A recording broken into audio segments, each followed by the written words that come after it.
Curious, curioi, passi humin tois parusi hairein legomen, entoi tes neas scholes mezzoni oikoi.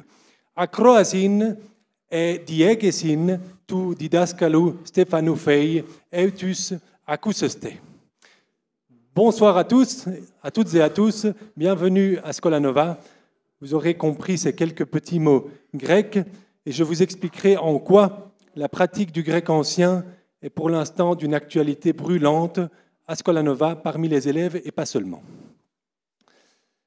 Alors, bienvenue pour cette conférence exceptionnelle donnée par le fondateur de l'école. Mais Stéphane Fey est avant toute chose un musicien, un compositeur, un pianiste, professeur d'harmonie, et n'ayant pas de diplôme académique de philosophie, il s'est passionné depuis de très longues années pour les langues anciennes, pour le latin, pour le grec, pour l'hébreu, pour l'arabe aussi, et à travers celle-ci, pour la tradition, pour la kabbale hébraïque, pour l'alchimie médiévale et moderne, pour les différentes traditions religieuses, ce qui constitue en somme la véritable tradition. Et c'est certainement à ce titre qu'il s'exprimera ce soir devant vous. Merci. Donc, Stéphane, comme les élèves le savent, n'est plus énormément présent à l'école. Il est presque en retraite bien méritée, même si, bien sûr, il reste l'âme de notre Scola Nova, il le sera toujours. Et donc, je tiens à le préciser, c'est pour cela qu'il a estimé que le moment était opportun de faire une conférence pour vous présenter le fruit de ses recherches, car ce qu'il vient vous présenter ici n'est pas du tout le reflet de l'opinion de Scola Nova, mais ce sont les fruits de ses recherches propres. Par contre, ce qu'il a toujours souhaité à Scola Nova, c'est que les élèves acquièrent un esprit critique et l'étude des langues anciennes, du latin, du grec, mais également de l'hébreu et de l'arabe, comme Alexandre l'a dit, sont un outil privilégié pour aiguiser ce sens critique, analytique et synthétique. Il souhaite donc que les élèves présents ici puissent écouter cette conférence de manière critique, voir ce qu'ils veulent en recevoir et puis émettre leur propre théorie. Comme Cervantes l'a dit, cette phrase qui est un petit peu la maxime de l'école et qui pend d'ailleurs dans les couloirs, on ne peut aborder d'autres sciences sinon par la porte de la grammaire. Si l'on veut aborder une science, qu'elle soit mathématique, scientifique, biologique, chimique ou alchimique ou philosophique, il faut connaître la grammaire et c'est cela que nous faisons essentiellement à Scola Nova. Donc ici, c'est le fruit de ces élucubrations, pourrait-on dire, mais je ne dis pas cela de manière péjorative, je dis cela en faisant référence à l'étymologie, puisque élucubration vient du latin lux lucis, et je peux en témoigner, évidemment, il l'étudie beaucoup à la lumière de la bougie. Donc c'est au clair de l'allume qu'il a médité cette conférence depuis de nombreux mois. Et donc c'est vraiment le fruit de son travail qu'il va vous présenter ce soir, et non pas l'opinion de Scola Nova. Alors cette conférence est aussi le point de départ d'un cycle de conférences que nous espérons très, très propice et surtout très fructueux pour vous, les élèves, qui commencera dès l'année prochaine.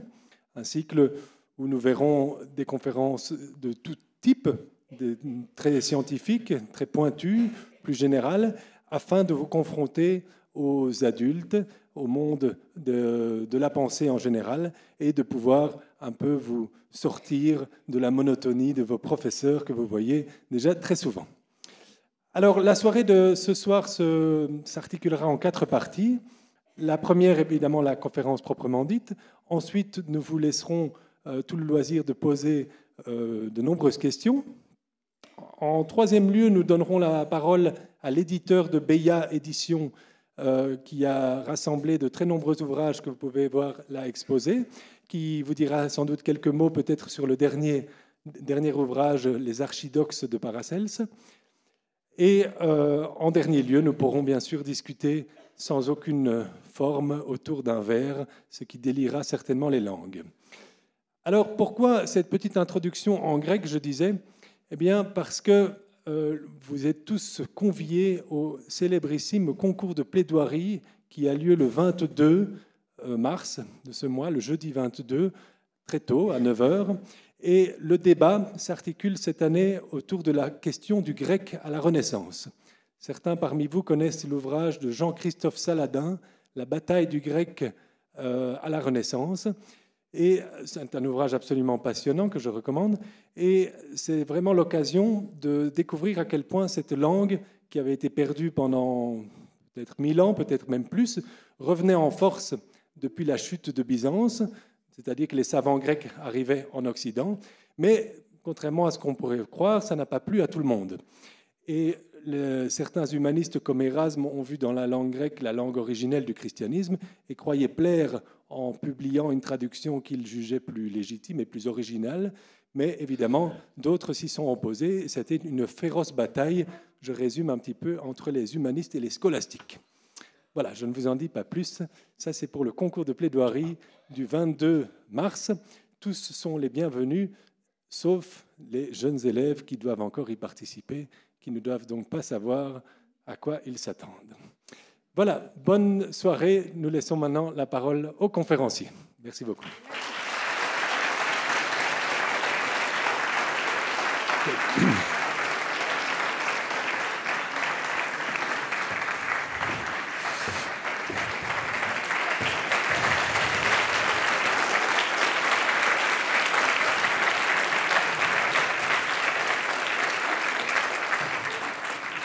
Merci d'être venus si nombreux. Je ne m'attendais pas à un tel public. J'espère que je ne vous décevrai pas.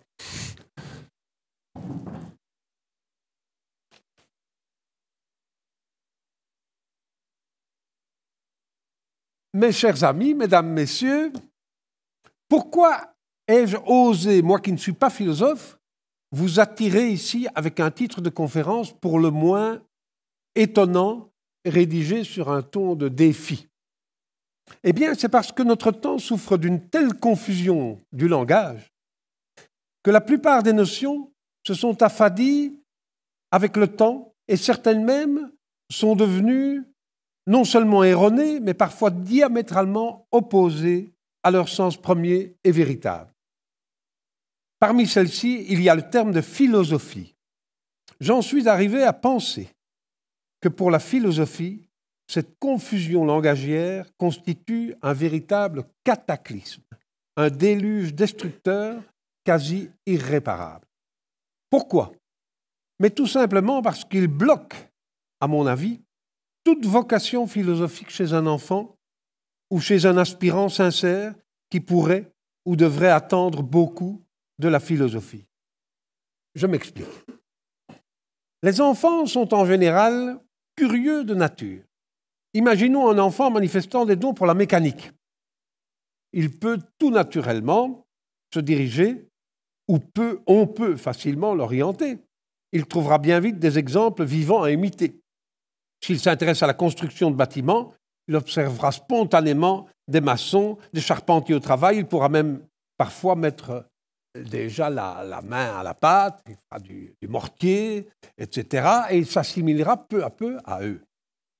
Il en va de même pour beaucoup d'arts et de sciences, où un contact avec des maîtres fera croître son admiration et augmenter ses certitudes.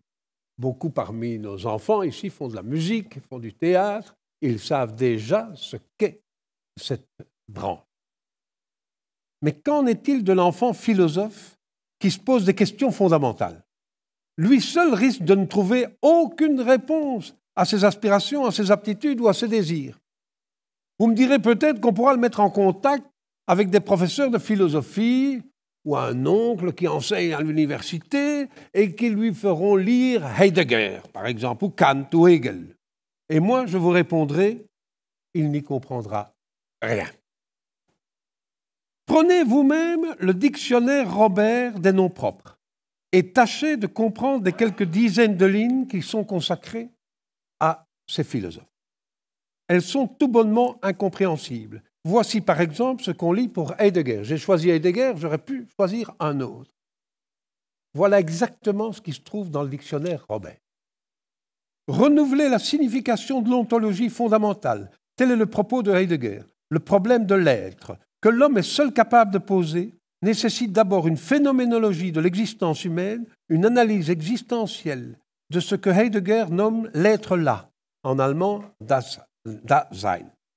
La description de la vie quotidienne, de la relation au monde, lieu de toutes les significations et aux autres, permet d'expliciter la structure globale de l'être là, le souci et les racines ontologiques de sa temporalité, qui est le fondement de l'historicité et l'horizon de toute compréhension de l'être.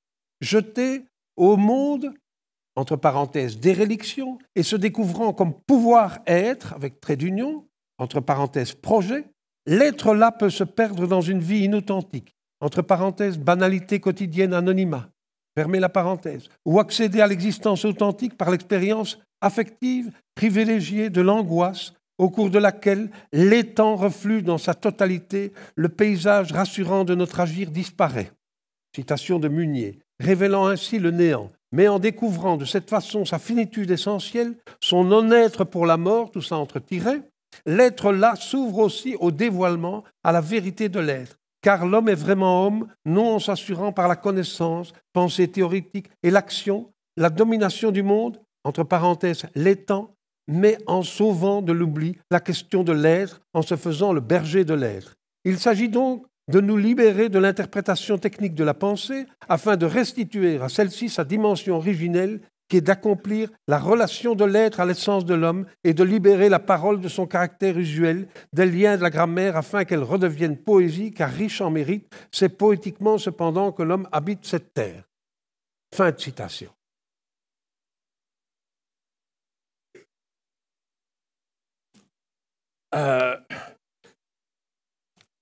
C'est un peu curieux, évidemment. Hein? Eh bien, moi, j'ai presque 70 ans. J'ai la prétention de ne pas être totalement inculte. Je vous jure, j'ai relu 10 fois ce texte. Je vous avoue ne rien y comprendre. C'est peut-être de ma faute. Alors, comment voulez-vous qu'un enfant, même très intelligent et ouvert, y trouve une quelconque réponse à sa question ? Qui est l'homme ? D'où vient-il ? Etc., etc. Entendons-nous bien. Il ne s'agit pas ici de faire le procès de nombreux penseurs ou de vouloir ridiculiser des auteurs que je n'ai pas lus ou que je n'arrive pas à comprendre. Il ne s'agit pas de ça. Je ne doute pas, d'ailleurs, que ce personnage ait beaucoup plus pensé que moi et est tenté d'exprimer des opinions ou des sentiments auxquels je ne dénie pas une certaine valeur. Je n'ai pas lu ce texte pour ridiculiser ni Heidegger ni le dictionnaire Robert. J'affirme uniquement qu'un étudiant qui a de réelles dispositions pour la philosophie finira à n'en pas douter, s'il veut du solide, par se retourner vers toute autre chose que ce qu'on appelle aujourd'hui philosophie. Je crois aussi que mon affirmation ne nécessite aucunement d'être prouvée, et que si on me forçait à le faire, je rechignerais tellement je la considère comme un axiome, comme une évidence que vous partagez avec moi. Et je prie ceux qui ne la partageraient pas de m'excuser de les mettre aussi péremptoirement. Par contre, dès lors qu'on admet comme telle cette constatation, il ne me semble pas inutile ou interdit de se demander pourquoi c'est incompréhensible. Il faut, ce me semble, analyser les raisons de cet état de fait pour comprendre le mécanisme de cette philosophie si rébarbative.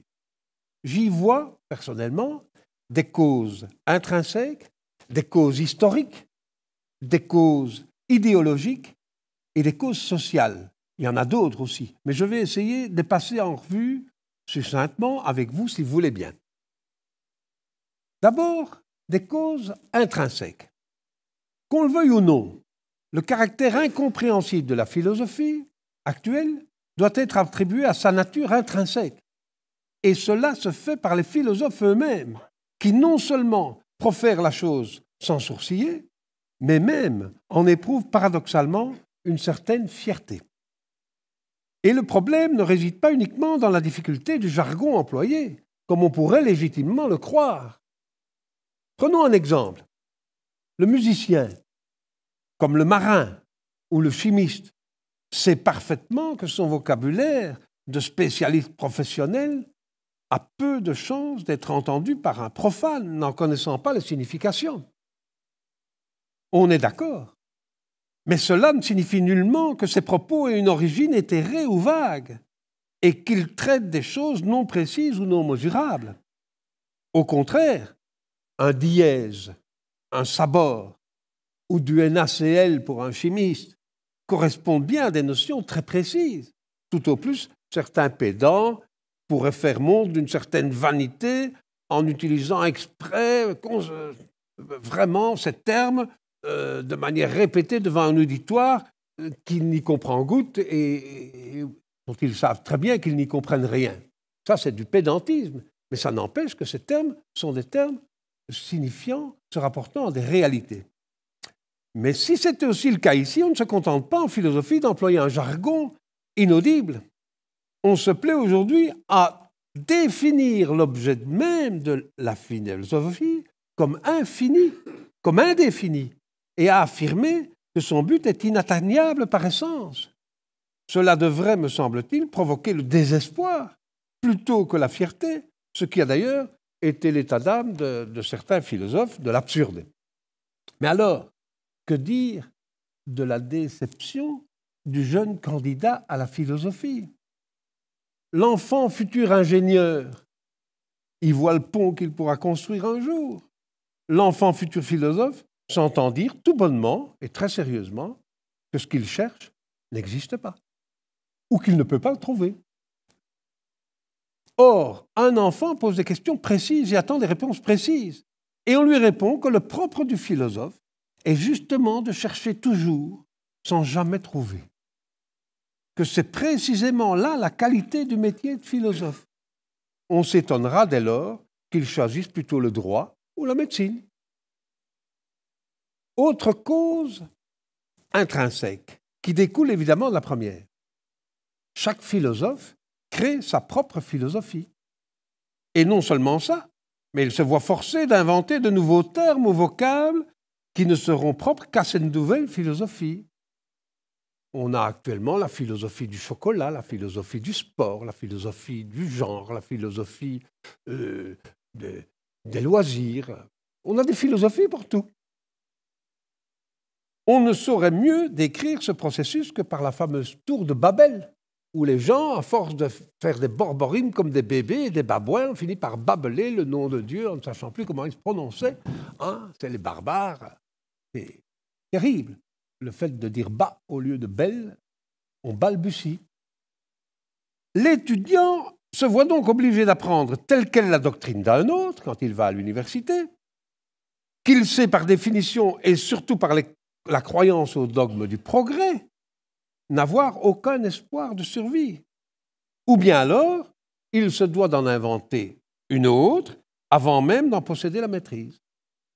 Tout cela pour tenter désespérément de définir ce qui n'a pas droit à la définition. Et dans l'attente du suivant qui renversera ou qui contredira l'édifice fantastique. Reconnaissez que c'est bien ce qui se passe depuis quelques siècles en philosophie et que dénonçait déjà le philosophe Schopenhauer. Je vois aussi des causes historiques. Si je ne me trompe, car je suis loin d'être un spécialiste de la question, on est unanime à reconnaître en René Descartes, en 1596-1650, disons, première moitié du XVIIe siècle, et dans le fameux père Mersenne, qui lui était contemporain, les véritables promoteurs de la philosophie moderne et du rationalisme. Je crois que la chose est indéniable. Mais bon, si d'autres plus calés que moi ici me contredisent, je ne pourrai que m'incliner. Mais on insiste trop peu sur leur rôle de Descartes et Mersenne de polémistes. Je ne veux pas parler seulement des applaudissements de Mersenne aux nombreuses condamnations à mort de la Sainte Inquisition et les rôtissements célèbres qui ont eu lieu déjà sous François Ier, mais aussi sous Philippe II, etc. C'est un très mauvais souvenir. Je voudrais simplement rappeler et faire remarquer que ce rationalisme ne pouvait, comme on l'entend souvent, être le fruit d'une évolution naturelle. Il n'a pu, historiquement, s'imposer que parallèlement à la destruction systématique et organisée de ce qui l'avait précédé.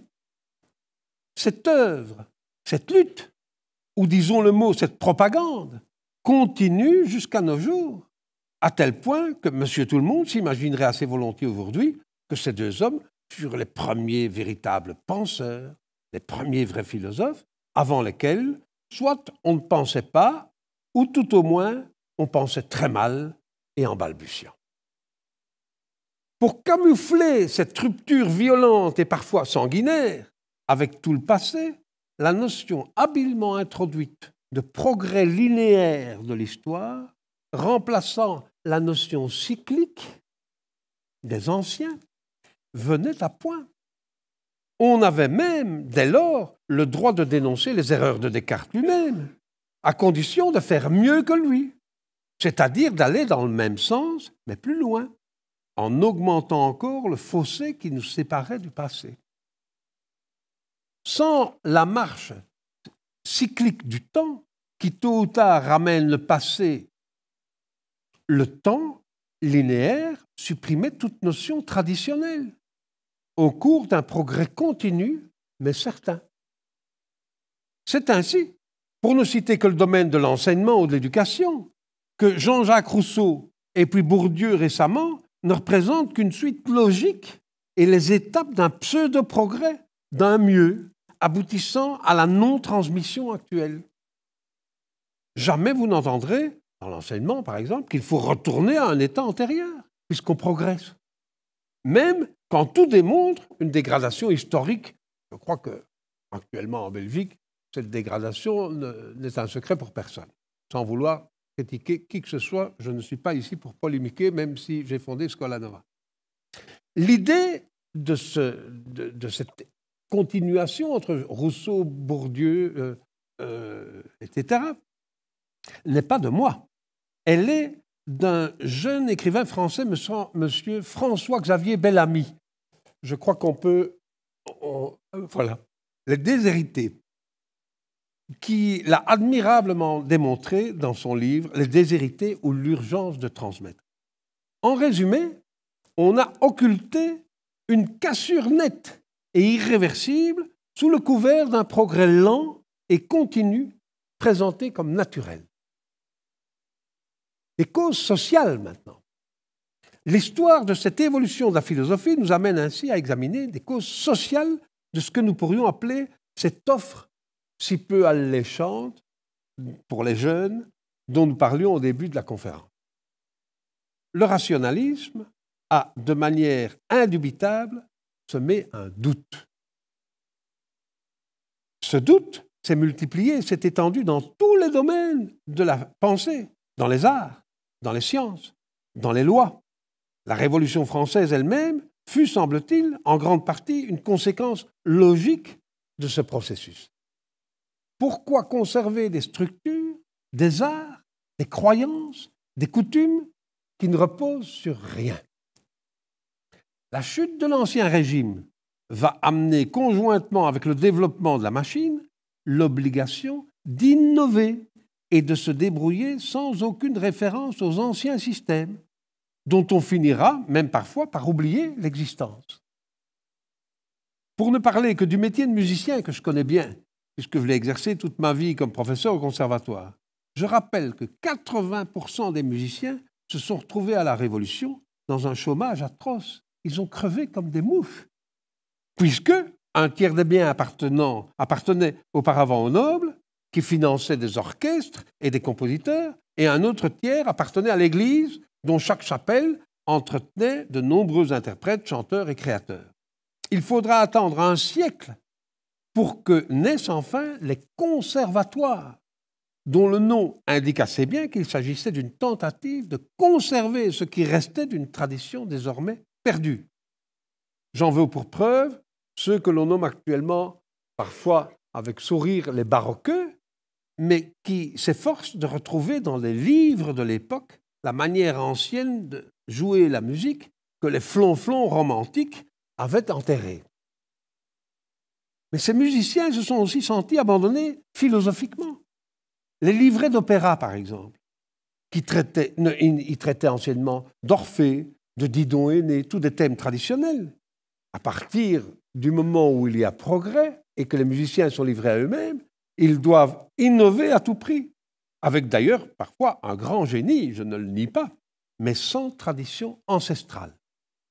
Eh bien, dans ce contexte, la philosophie elle-même, elle aussi, elle devait s'émanciper de manière personnelle, mais elle s'est transformée et transmuée ainsi en une foire d'une concurrence inévitable où tout appui sur une quelconque valeur fixe ne pouvait être ressenti que comme un refus obstiné d'une évolution sociale inéluctable. De plus, il fallait que tous les milieux produisissent des philosophes, la philosophie ne pouvant pas rester l'apanage d'une élite. Donc vous voyez que tout est assez logique finalement. Et nous en arrivons ainsi à des causes idéologiques. Tout ce que nous venons de le dire, et bien entendu, nous amène à voir l'idéologie de ce qui se présente comme une désincarnation de la philosophie. À tort ou à raison, les nouveaux régimes se devaient de donner la parole de préférence à ceux qui ne risquaient pas de prôner ou de favoriser, même involontairement, un retour à un passé révolu et cassé. Le nouveau parti pris devait nécessairement s'opposer à l'ancien, devenu douteux par le fait même. Les philosophes n'ont bien sûr pas échappé à cette nouvelle idéologie.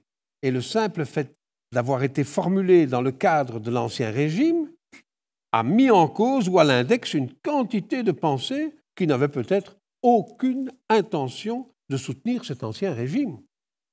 On peut le regretter, certes, mais notre but n'est pas ici de polémiquer ou de prendre parti, ni même pour l'ancien régime, ce n'est pas là la question, mais seulement de rappeler que nos conceptions, ou même l'état actuel de la philosophie, résultent d'altérations multiples, la rendant méconnaissable et qu'un dépoussiérage vigoureux s'avère plus que nécessaire si l'on veut passionner à nouveau des jeunes, voire des adultes, pour ce que je prétends, moi, être la philosophie.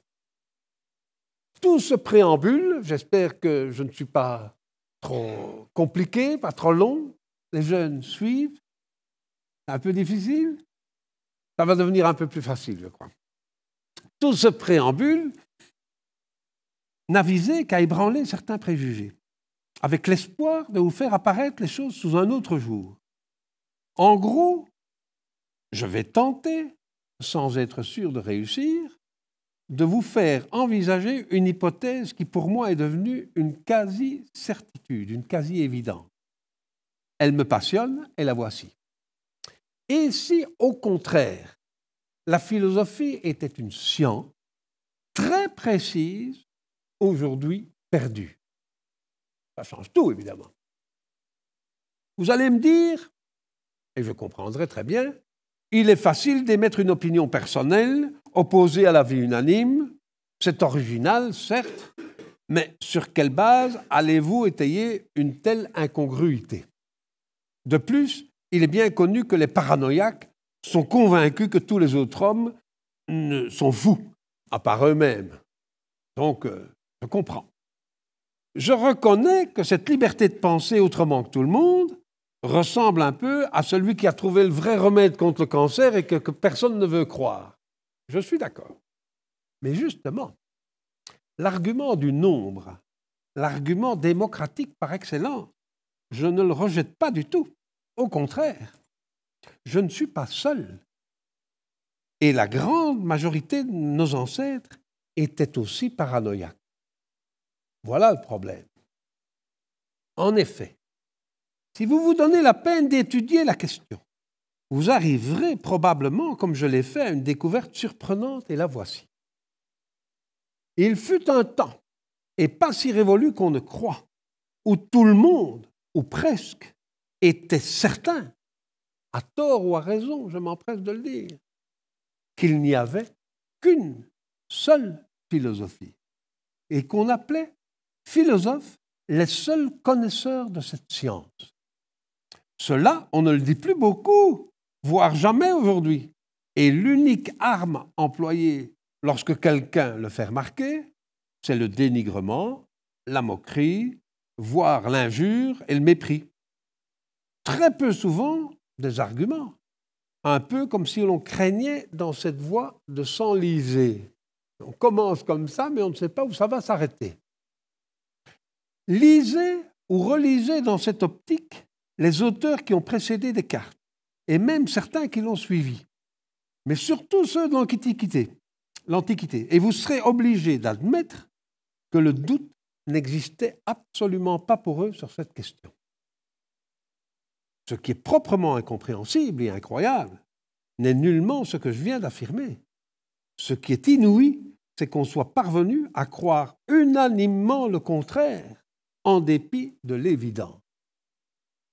Tout le monde est convaincu maintenant que personne n'a jamais rien su. Et si c'était faux? Alors vous allez me dire, oui, mais ça, c'est une théorie du complot. C'est fort à la mode maintenant, les théories du complot. Il y a les complotistes, les anticomplotistes, puis il y a les anticomplotistes qui disent que être anticomplotiste, c'est un complot, etc. Et on n'en sort pas. Bon. Je vous avouerai que, personnellement, je suis incapable de répondre à cette question. S'agit-il d'une ignorance qui se serait peu à peu installée naturellement avec la théorie du progrès linéaire, ou d'une volonté délibérée de quelques-uns? S'agit-il un peu des deux, comme ça peut arriver dans l'histoire? Je l'ignore, mais le fait est là. Quelques exemples. Chez Eustate, archevêque de Salonique du XIIe siècle, c'est un homme extraordinaire, et il a été archevêque à Salonique en plein empire byzantin. Il écrivait un grec qui valait celui d'Homère, un grec absolument immuable. Hein, depuis des millénaires, le grec ancien n'a pas changé, mais à l'époque, on le parlait. Ce n'est pas le grec moderne d'aujourd'hui, de la Grèce. Et il a commenté tout Homère, toute l'Iliade et l'Odyssée. Ce sont des milliers et des milliers de grandes pages comme ça. Hein. Eh bien, on lit que Homère possédait la science de toutes choses. Vous avez, si c'est pas trop petit pour moi, vous l'avez, je crois que ça apparaît ici, oui, c'est ça. Hein?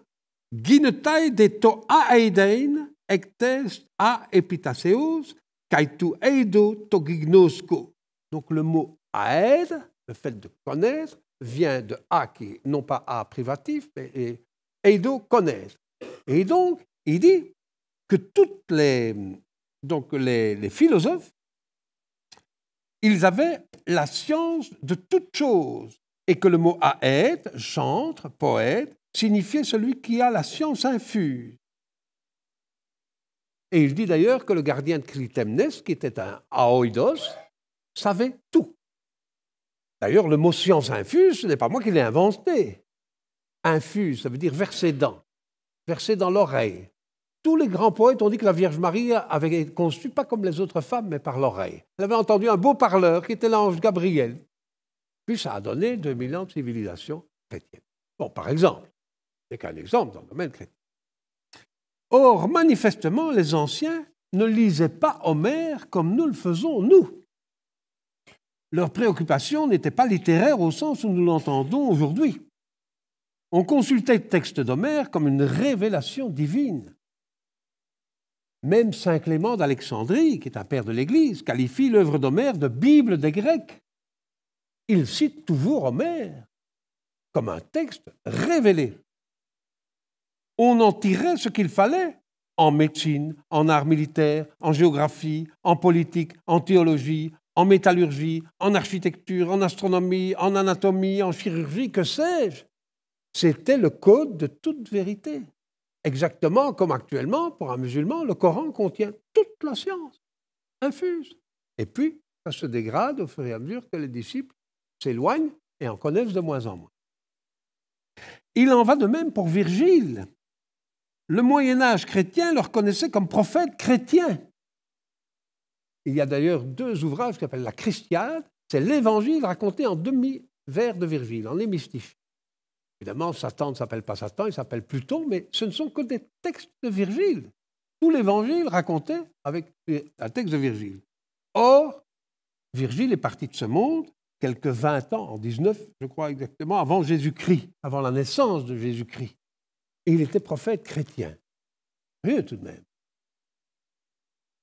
des études très poussées sur la symétrie des nombres, des vers des églogues de Virgile ont prouvé de manière indubitable des enseignements géométriques très solides, auxquels les proportions du fameux Panthéon de Rome, soit dit en passant, la coupole est en béton. Le Panthéon de Rome, actuellement, a une coupole en béton, mais qui était faite à l'époque. Hein? Je dis bien en béton. Et eh bien, cette coupole toujours intacte, ce Panthéon est en rapport. Il y a un ouvrage remarquable de M. Charpentier, je ne sais pas, oui, voilà, qui montre que les vers des églogues de Virgile, le nombre d'églogues, c'est un jésuite qui a retrouvé d'ailleurs cette science, est en rapport direct avec cette architecture. Que dire de Pythagore et de ses écoles secrètes fondées en Sicile et dans le sud de l'Italie? Toute l'Antiquité n'était qu'une école pythagoricienne, à tel point que tous les écrits de Platon ont été vendus. C'était des écrits pythagoriciens vendus par Philolaos à Platon, et Platon a tout resservi avec cette merveilleuse académie platonicienne. Actuellement, à propos de Pythagore, ni les musiciens, ni les théologiens, ni les mathématiciens ne parviendraient à subsister sans se référer à Pythagore. Je l'ai appris au conservatoire, moi, Pythagore, mais j'ai dû l'apprendre aussi au collège. Je vois d'ici qu'on va m'objecter. Vous voulez tout simplement instiller peu à peu des idées philosophiques teintées d'hermétisme, de cabale, d'alchimie et de religion en mystère, bref, de l'ésotérisme. Oh, la belle affaire! Cela me fait penser à l'anecdote suivante qui est assez drôle et comique. À l'occasion de la création d'une œuvre musicale d'un jeune compositeur, jadis, une dame un petit peu snob s'adresse au compositeur lors de la réception donnée après le concert. Ne pourrait-on pas déceler dans votre musique quelques éléments, quelques relents brahmsiens? Réponse du compositeur. Mais madame, il faudrait être un idiot pour ne pas voir que c'est du Brahms. Bien sûr, je vous indique franchement la couleur sur ce que l'histoire a fait de moi. Je suis catholique romain, croyant, passionné par les 3 langues du Collège des 3 langues, qui a eu tant d'ennuis à Leuven lors de sa création. Peut-être pas autant que Scolanova quand on a commencé, ou peut-être plus, j'en sais rien, mais ça a été très difficile, je vous assure. Donc, les 3 langues, latin, grec, hébreu, parce que sur la croix du Christ, c'était écrit en latin, grec et hébreu. Bon. Je suis un lecteur enthousiaste des traités de Kabbalah. La Kabbalah, c'est la tradition de l'interprétation des textes hébreux, mais pas seulement. D'hermétisme, je suis un passionné d'hermétisme, d'alchimie. Bien, ce sont ces études-là qui m'ont amené à la conviction que j'essaye de démontrer ce soir. Cela ne fait pas l'ombre d'un doute. Mais le problème est-il résolu pour longtemps, avec un jeu d'étiquettes? C'est l'éternel tarte à la crème, on dit de quelqu'un, il est manichéen. Ah, vous avez lu Manès ou Manis, suivant. Hein? On dit, un tel est machiavélique. Ah bon, vous avez lu Machiavel? Hein? Monsieur un tel, vous êtes un peu marxiste. Ah bon, vous avez lu Marx? Vous avez étudié Marx? Je pourrais être membre de l'ordre de la Jarretière, avoir été initié chez les Peaux-Rouges ou les Inuits. Je pourrais être gymnosophiste, brahmane ou tibétain ou tout ce que vous voudrez, fût-ce un ancien prisonnier de l'Antin. Cela ne résoudra pas la question qui transcende tout et qui est, y a-t-il une philosophie? S'il y en a vraiment une, ce dont je suis persuadé, ça mérite d'être cherché. Qu'on l'appelle Prisca Philosophia ou Scientia Perennis, comme disait, je crois, Pic de la Mirandole ou Marcille Ficin. Il y avait Marcille Ficin, Pic de la Mirandole, Ange Policien. On en parle énormément dans l'ouvrage que mon fils a rappelé, la bataille du grec. C'est absolument passionnant. À 3 hommes, ils ont révolutionné tout l'Occident. Hein? Qu'on la nomme science d'Adam, sagesse traditionnelle, art royal ou sacerdotal, connaissance primordiale, ou tout ce que l'on voudra. Que ce soit le chinois Lao Tzu qui, 6 siècles avant Jésus-Christ, disait « Je m'applique à agir selon les pères de la tradition », ou le néoplatonicien Porphyre, qui, dans son célèbre Entre des Nymphes, affirme « Il faut en toute chose considérer la sagesse antique ». Que ce soit Jésus venant accomplir la Torah de Moïse, lui-même Jésus formé en Égypte, comme Moïse, et affirmant l'existence d'une clé de la science. Je crois que normalement devrait apparaître l'Évangile. Ben voilà, une clé de la science. Tous, absolument tous, quelle que soit la valeur qu'on veuille bien lui accorder aujourd'hui, quelle que soit son obédience, sa religion, son athéisme, tout ce qu'on veut. Tous allèguent et déclarent comme un postulat la réalité d'une science parfaite à laquelle ils se réfèrent comme une pierre de touche. Je pourrais réellement vous ensevelir sous une avalanche de citations les plus claires qui soient. Mais outre une longueur fastidieuse et impossible dans le cadre restreint d'une conférence, quand bien même j'en allèguerais 1000, comment pourrais-je, parviendrais-je à empêcher qui que ce soit de me rétorquer que d'autres ont pensé le contraire? Je vous demande donc seulement de me croire quand je prétends que ces affirmations sont légion et qu'il faut être aveugle, endoctriné ou de très mauvaise foi pour le nier. Qu'on ne croit pas à cette science, d'accord, ou qu'on la croit moins puissante et absolue que ce que les anciens prétendaient, encore d'accord. Et je n'y vois aucun inconvénient.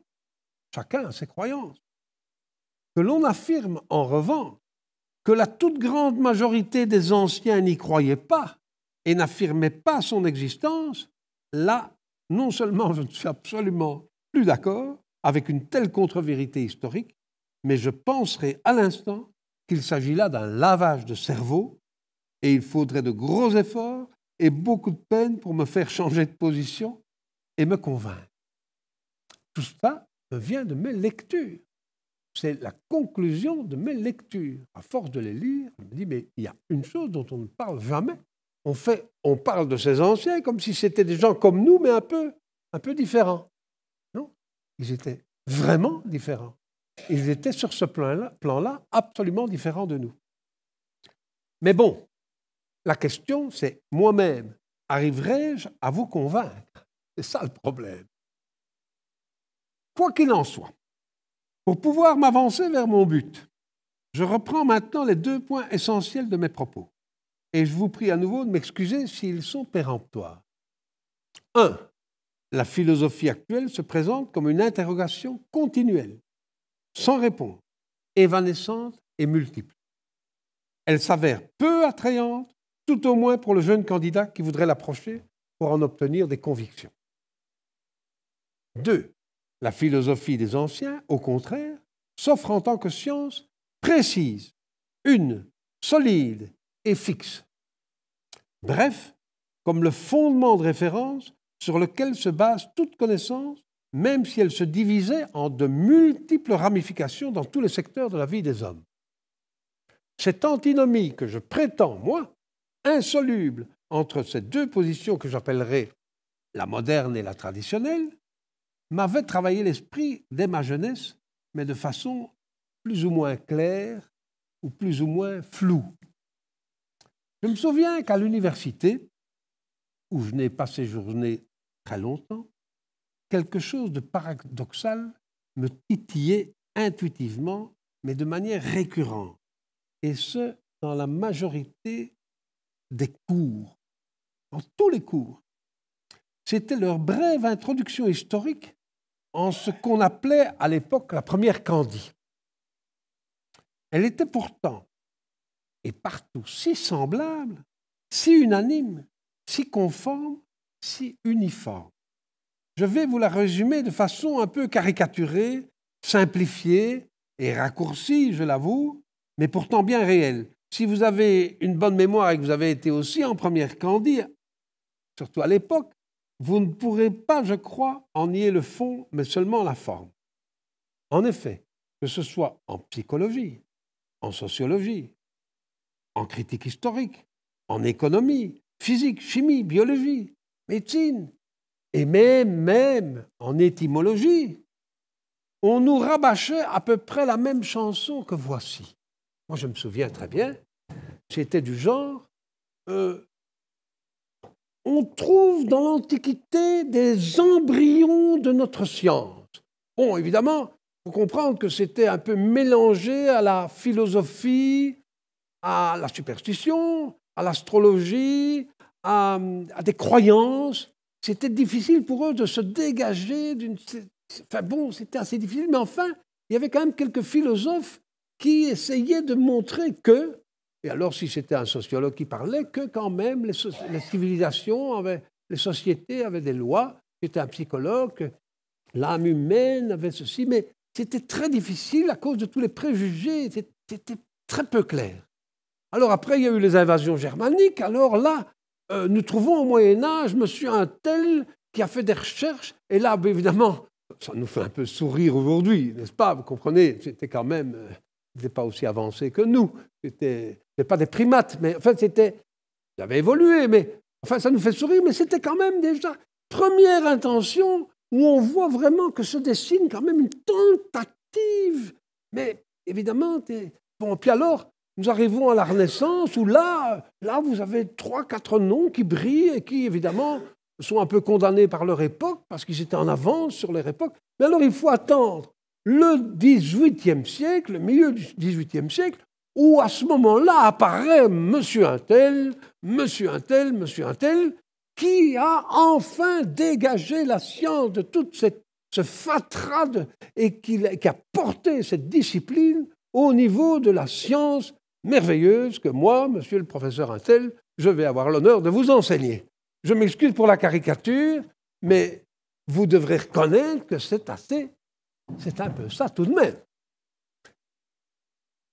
Je crois que cette substance de ce qu'on nous a inculqué paraissait tout à fait normale. Personnellement, moi, j'étais disposé à y croire. Et ce n'était d'ailleurs pas faux. Mais voici le genre de réflexion qui finissait par m'envahir le cerveau de manière de plus en plus obsessionnelle. Il s'agissait du dilemme suivant. Pendant toutes nos années d'humanité secondaire, qui, à l'époque, étaient en grande majorité des études gréco-latines, on nous avait bassiné l'esprit en l'imprégnant des valeurs gréco-romaines de l'Antiquité. La connaissance de leur langue était incontournable. La science, la pensée des anciens nous étaient présentées comme emblématiques, comme référence absolue. Bref, nous ne pouvions ni penser, ni parler, ni écrire, ni savoir, sans Platon, Démosthène, Cicéron et Tacite, sans compter les valeurs morales de Socrate et de Sénèque, les capacités militaires inégalables de César, fondateur d'une Europe qui, elle, avait réussi.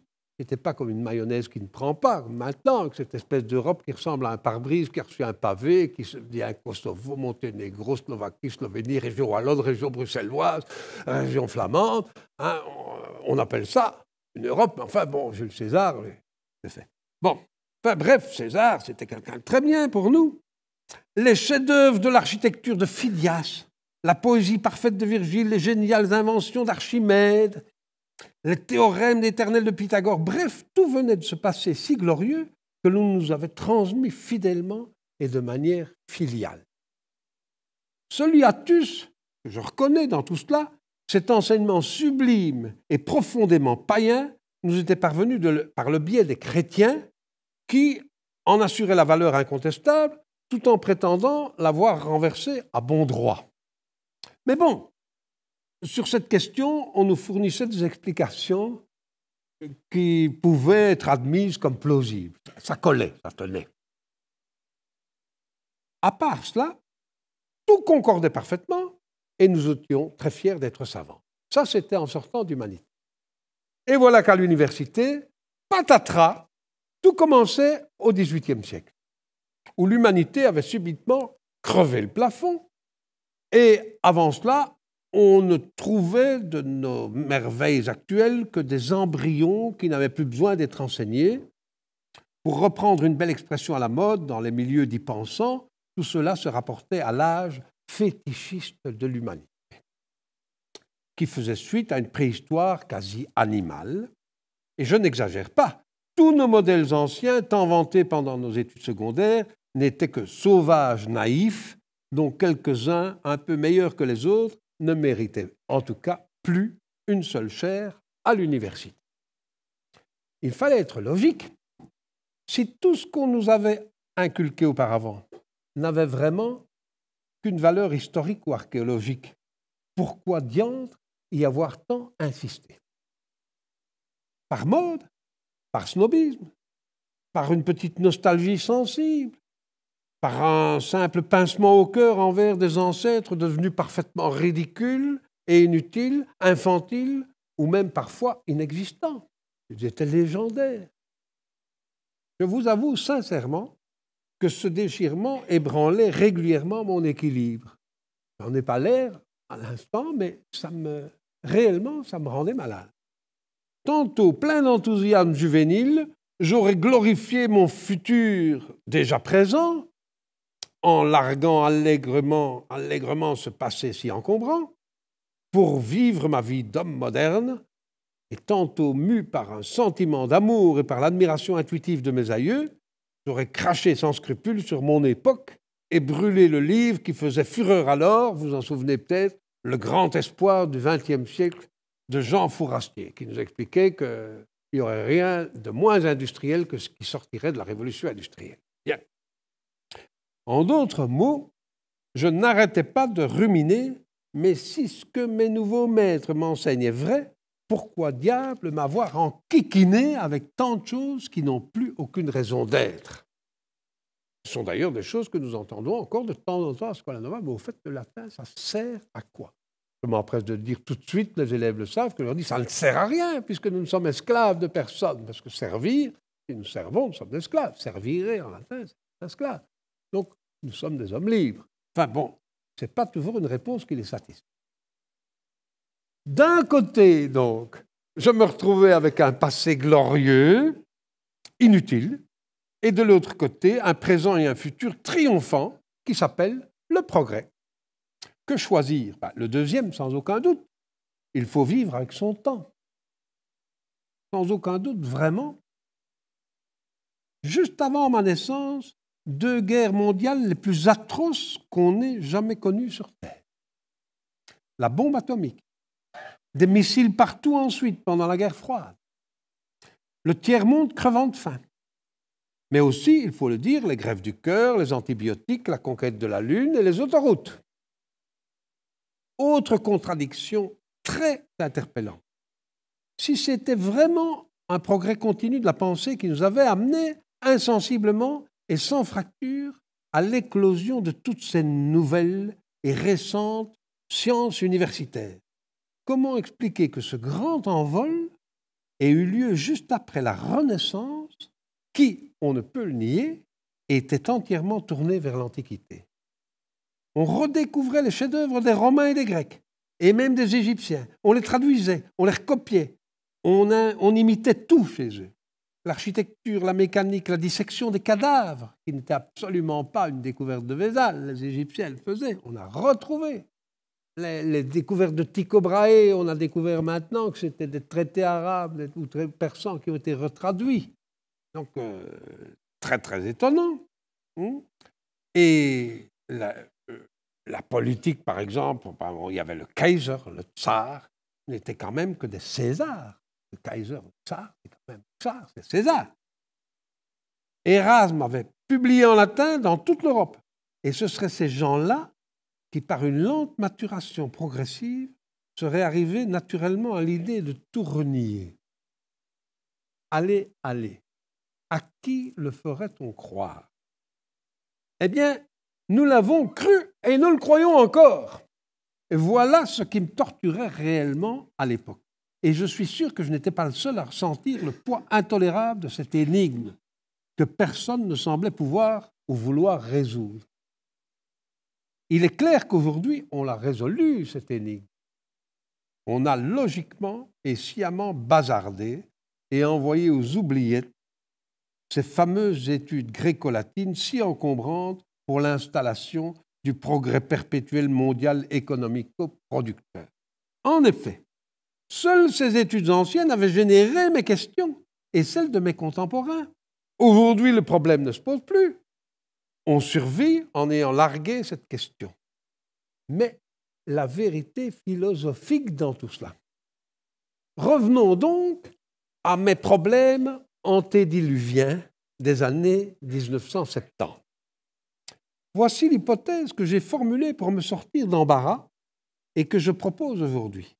J'avoue qu'elle me paraît de plus en plus plausible et qu'elle sous-tend toute ma conférence. Si vous ne la valez pas, au moins, j'espère que vous ne vous serez pas trop ennuyé en ma compagnie.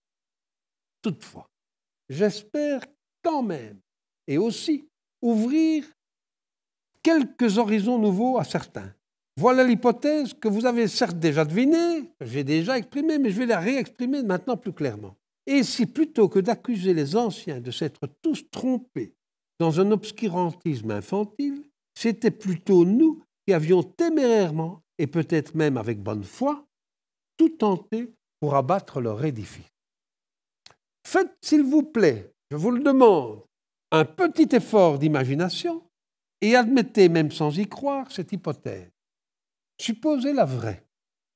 Vous devrez peut-être reconnaître qu'elle efface beaucoup de contradictions et de malaises dans le déroulé de notre histoire. Quoi qu'il en soit, voilà ce que cela donne.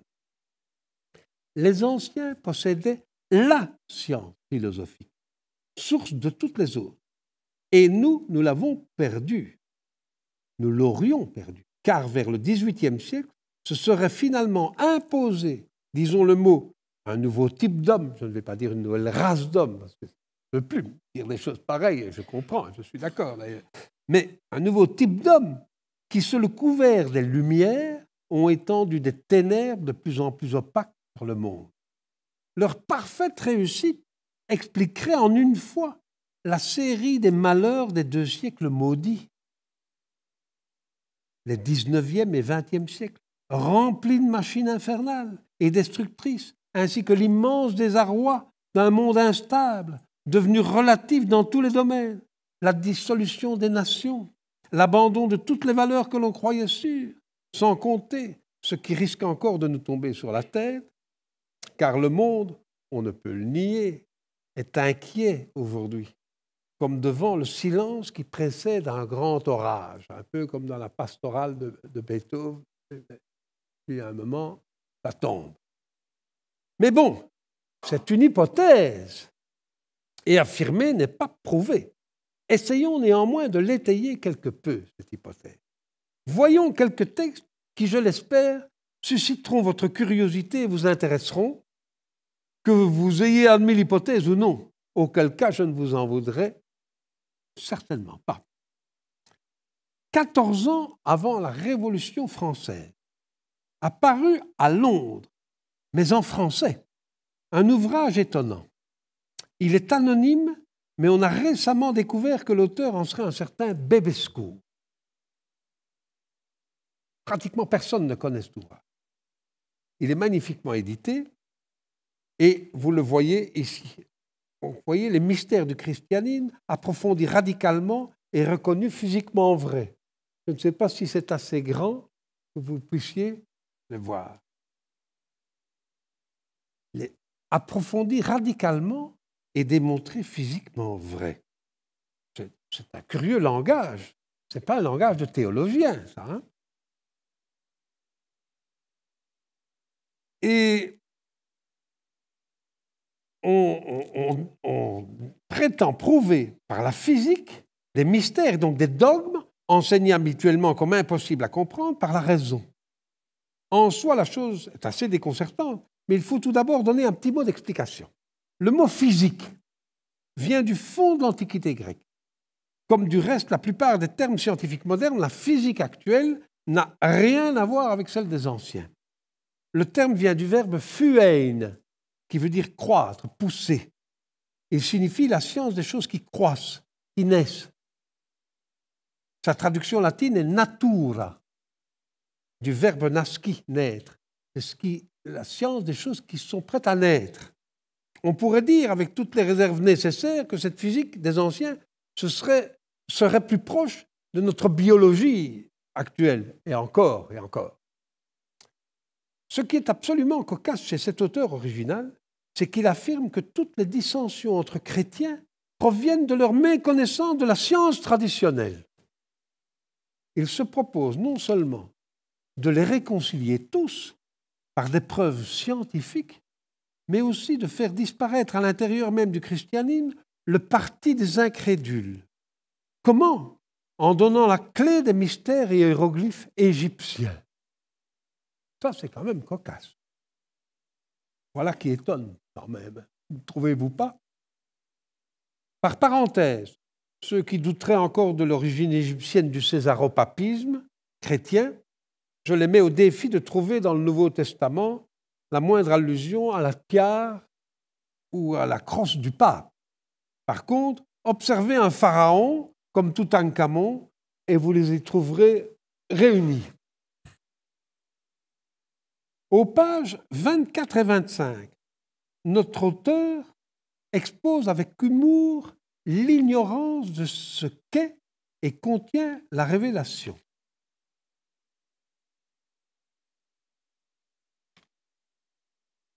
Regardez ceci.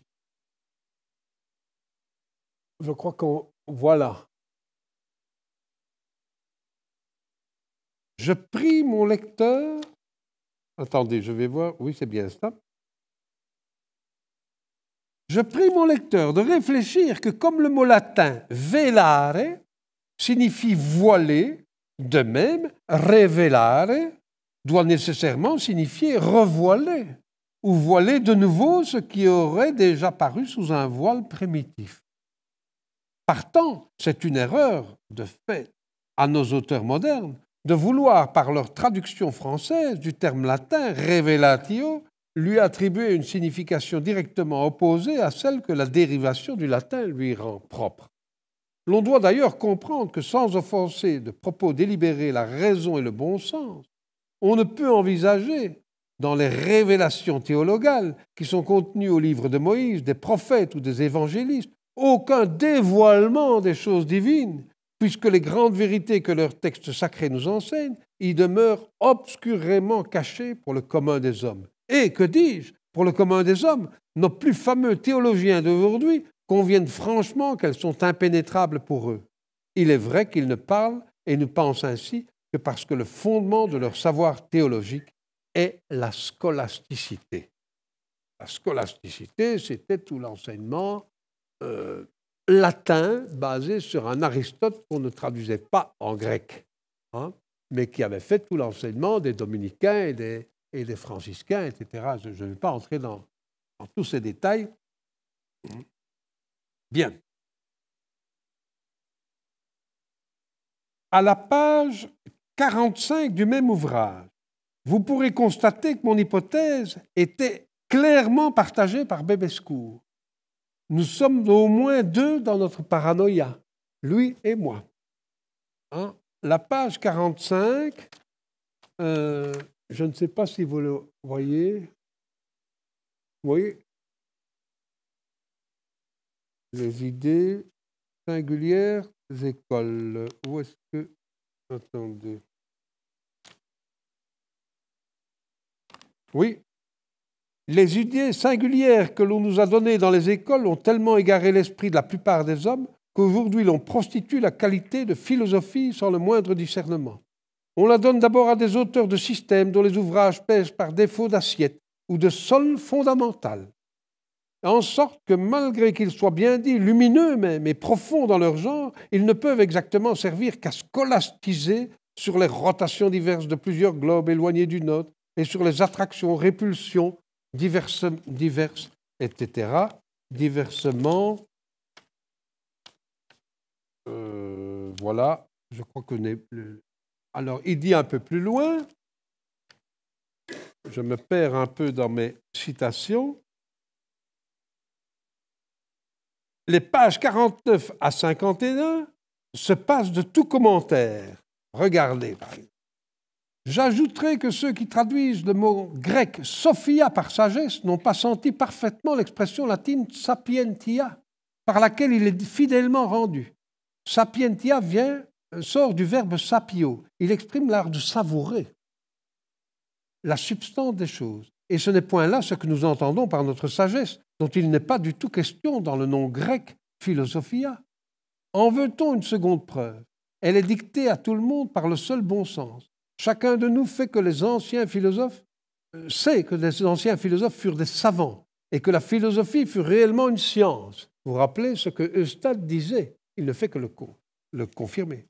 On ne dira pas que l'acte d'aimer la sagesse fasse une science réelle, puisque cet amour est par soi incapable de nous rendre savants.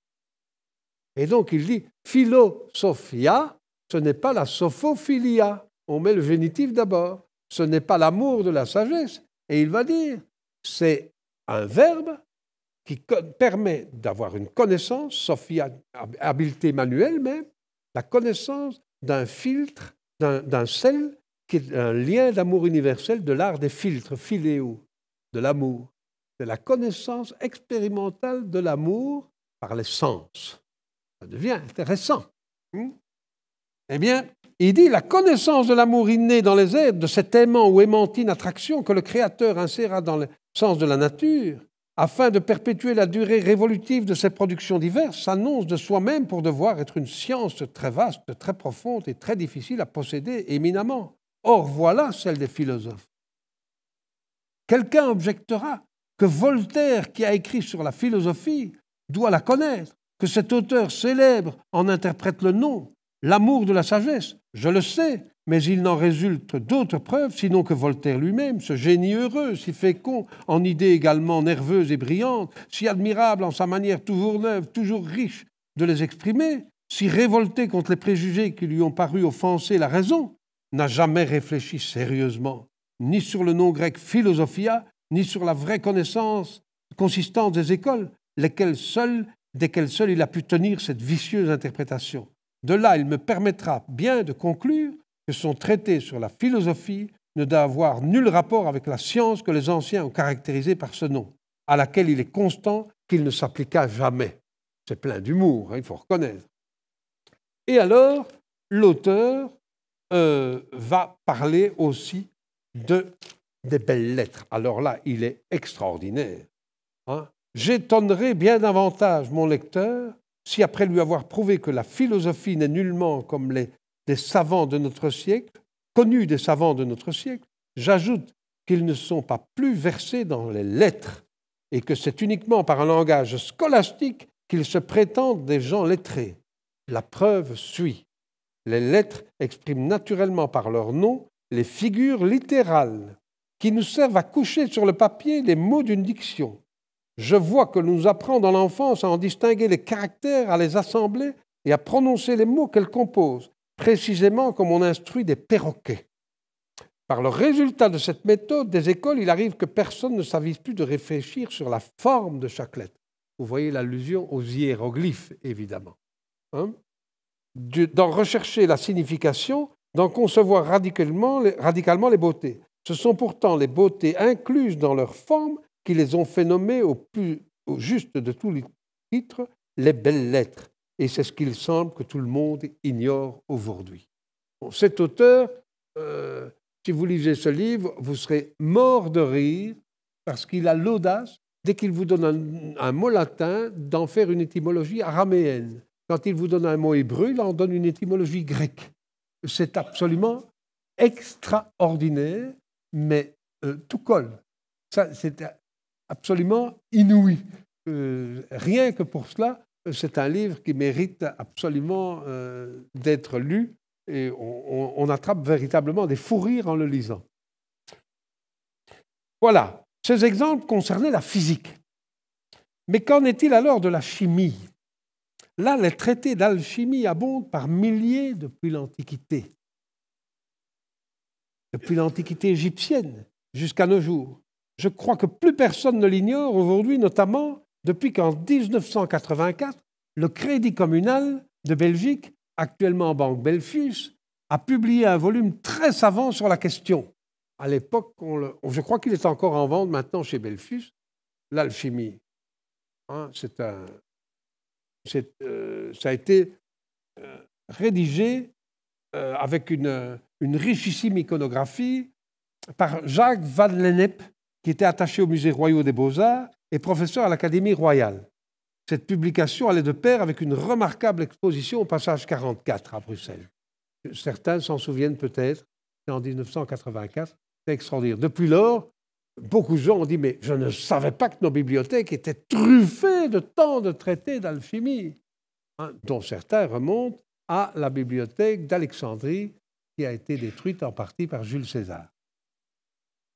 La plupart des termes chimiques actuels, tels mercure, soufre, acier, plomb, etc., proviennent bien de l'Antiquité, et personne ne le conteste, même si l'on sait que le mercure des philosophes n'a absolument rien à voir avec celui de nos thermomètres.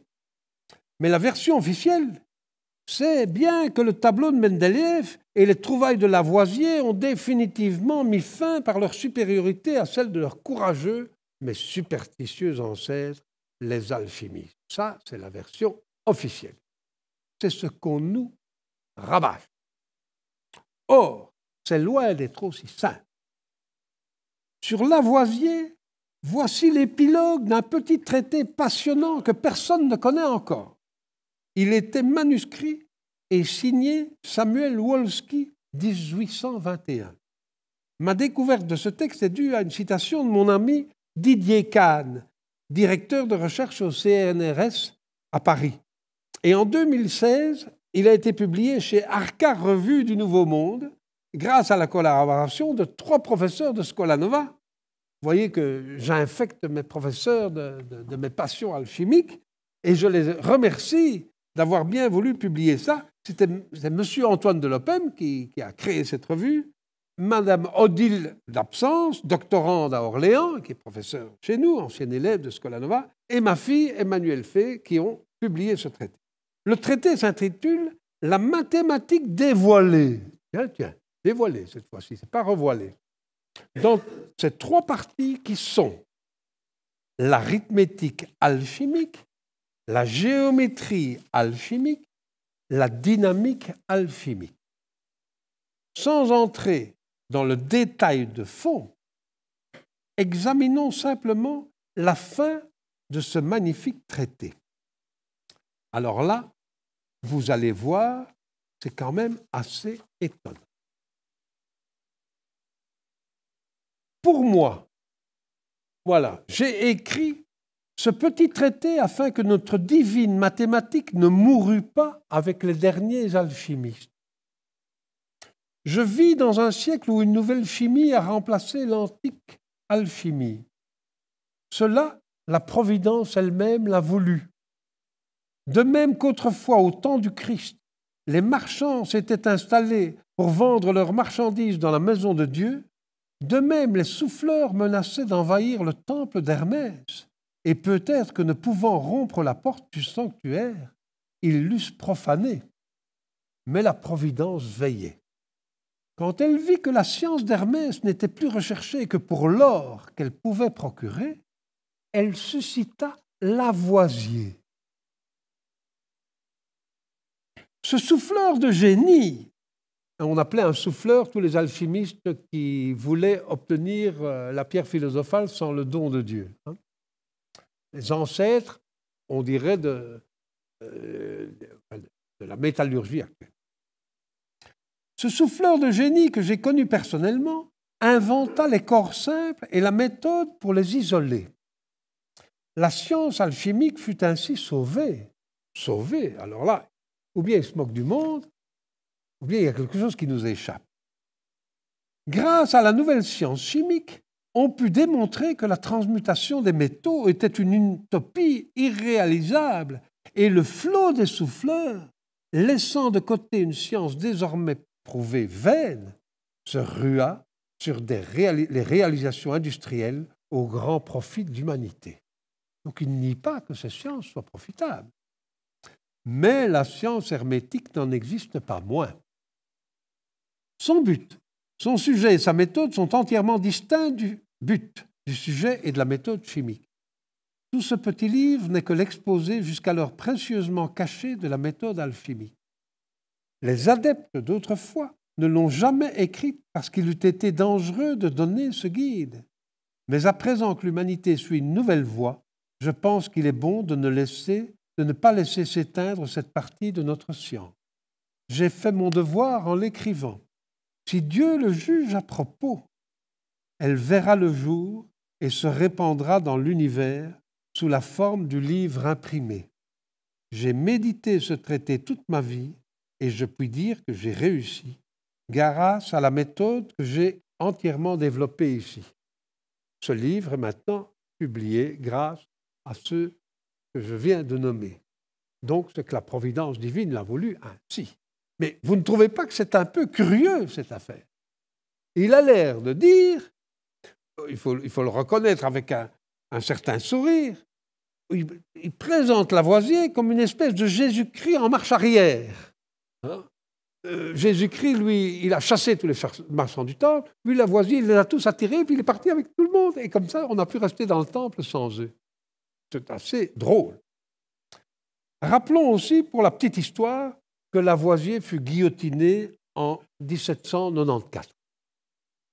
Mais voici qui met une eau encore bien meilleure à mon moulin, et là, ça va vous amuser aussi. C'est celle de notre ami Didier Kahn lui-même. Pourquoi? Mais parce que, contrairement à moi, cet historien de l'alchimie ne croit aucunement à cette science. Il est un spécialiste des traités d'alchimie, mais il n'y croit pas. Nous avons d'ailleurs des discussions homériques, épiques, parce que parfois nous nous confirmons l'un l'autre alors que nous savons que nous partons dans des directions absolument opposées. Sa fille est déjà venue à Scolanova pendant tout un temps, d'ailleurs. Emmanuel, elle est venue l'an dernier ou l'année d'avant. Il se contente d'analyser admirablement les faits, non, sans mon parti pris, donc. Et voici ce qu'il a écrit l'an dernier dans Le fixe et le volatile, chez CNRS Éditions 2016. Et voilà ce qu'il dit. Ce n'est donc pas en s'attaquant à l'alchimie, mais en l'ignorant et en montrant que ce qu'était la vraie science chimique, c'est-à-dire toute autre chose, que Lavoisier ruina entièrement l'alchimie. Le refus de Lavoisier de se laisser entraîner à des digressions historiques marque aussi une étape supplémentaire dans l'évolution du statut du savant depuis le XVIIe siècle. Le statut du savant va devoir changer. Vous allez voir, en gros, ça veut dire plus de latin et plus de grec pour les savants. Et il va le dire lui-même. Au XVIIIe siècle, l'image publique de l'alchimie évolua fort peu, se dégradant au contraire à vue d'œil, en dépit d'une vogue encore persistante. L'image publique du savant, quant à elle, ne cessait de monter en puissance, principalement grâce aux efforts déployés par Fontenelle dès la fin du XVIIe siècle dans ses éloges des académiciens. Rompant avec l'image traditionnelle de l'érudit, fort d'une science encyclopédique qui comprenait aussi les langues anciennes, l'éloquence et l'histoire, Fontenelle présenta en effet les membres de l'Académie royale sous l'angle de purs savants adonnés à la recherche de la vérité. Or, l'alchimie pouvait commodément trouver sa place dans le paradigme de l'érudition, comme le montrent les exemples de grands lettrés contemporains de Fontenelle, comme Morhoff, Budéus ou déjà Michael Mayer en 1617. À leurs yeux, l'alchimie, au plein sens du terme, se devait de posséder, jointe à toutes sortes de savoirs techniques, une profonde connaissance de la philosophie, des ressorts de la langue et des textes de l'Antiquité, seuls capables de lui permettre d'interpréter les énigmes et allégories des traités d'alchimie. Aussi avait-il pleinement droit de citer dans la République des lettres.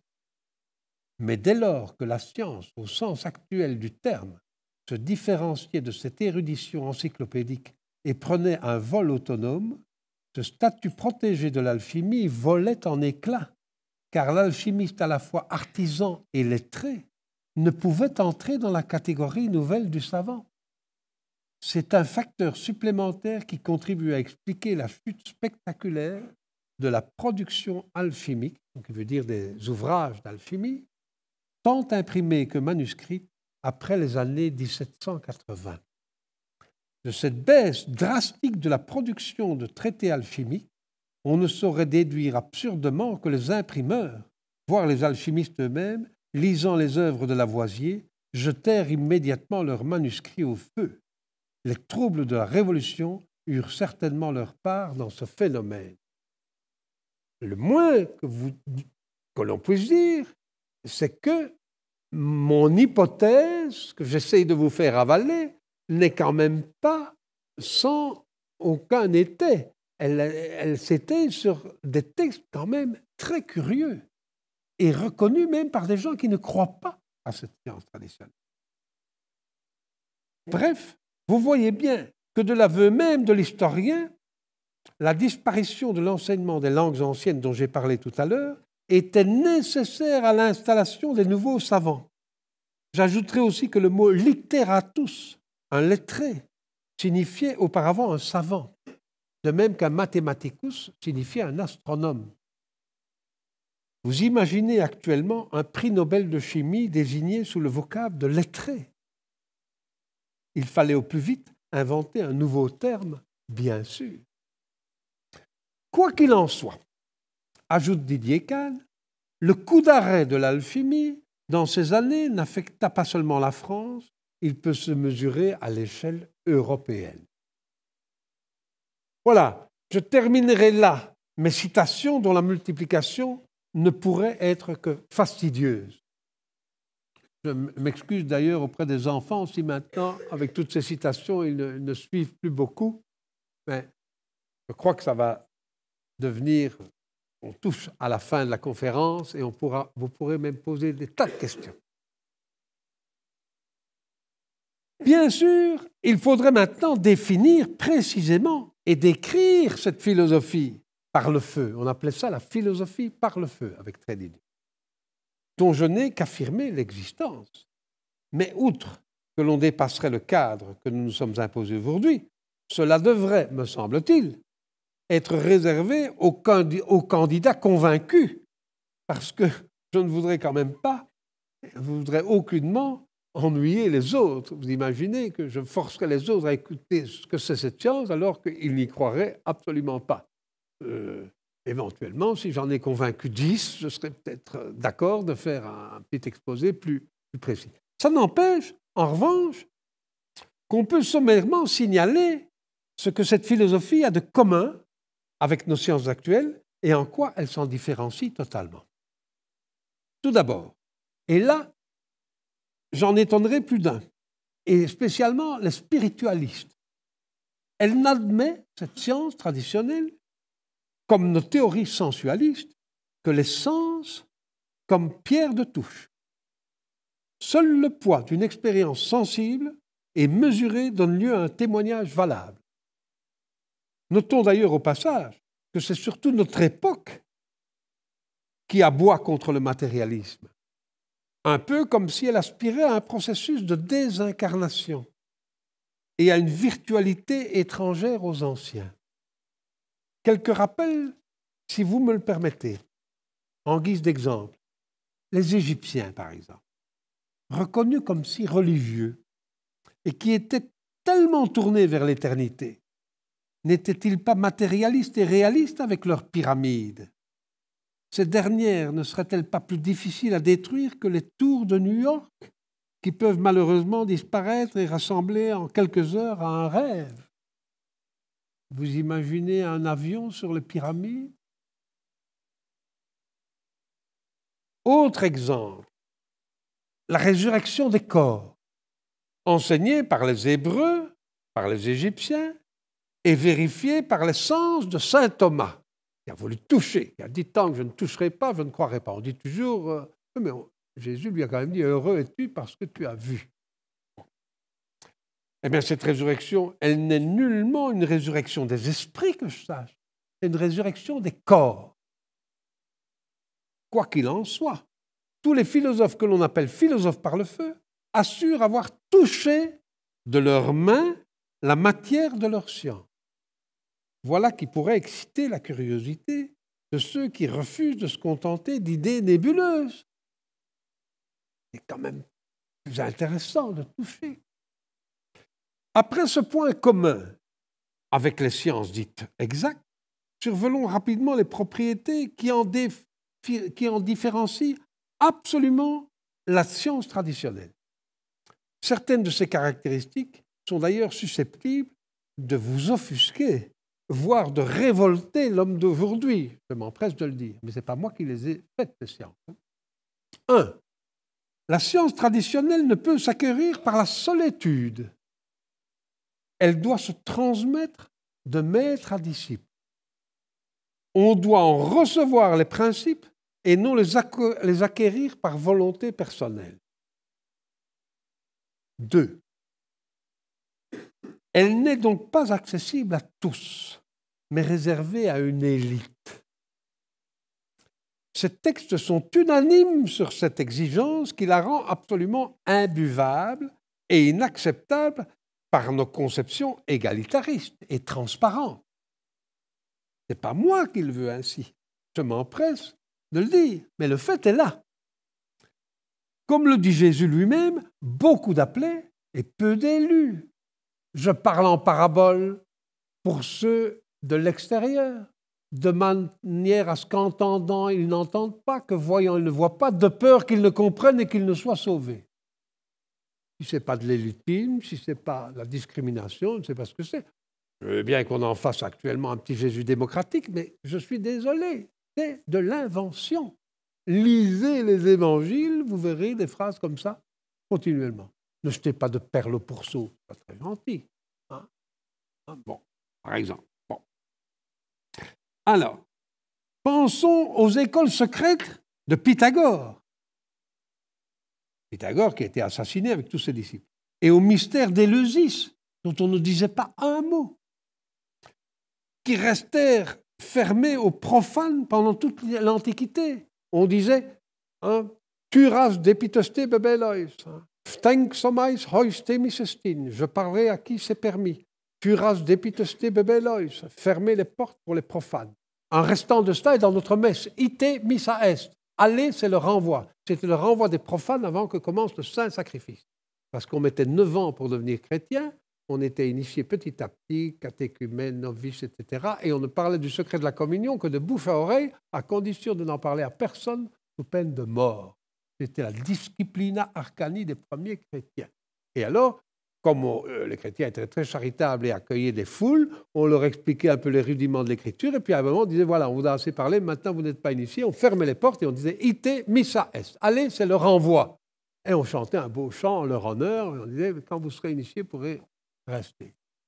C'est très curieux d'ailleurs que ce soit à la fin de notre messe qu'on le dise. Maintenant, c'est devenu aller dans la paix du Christ. Mais à l'époque, c'était ite missa. Bon.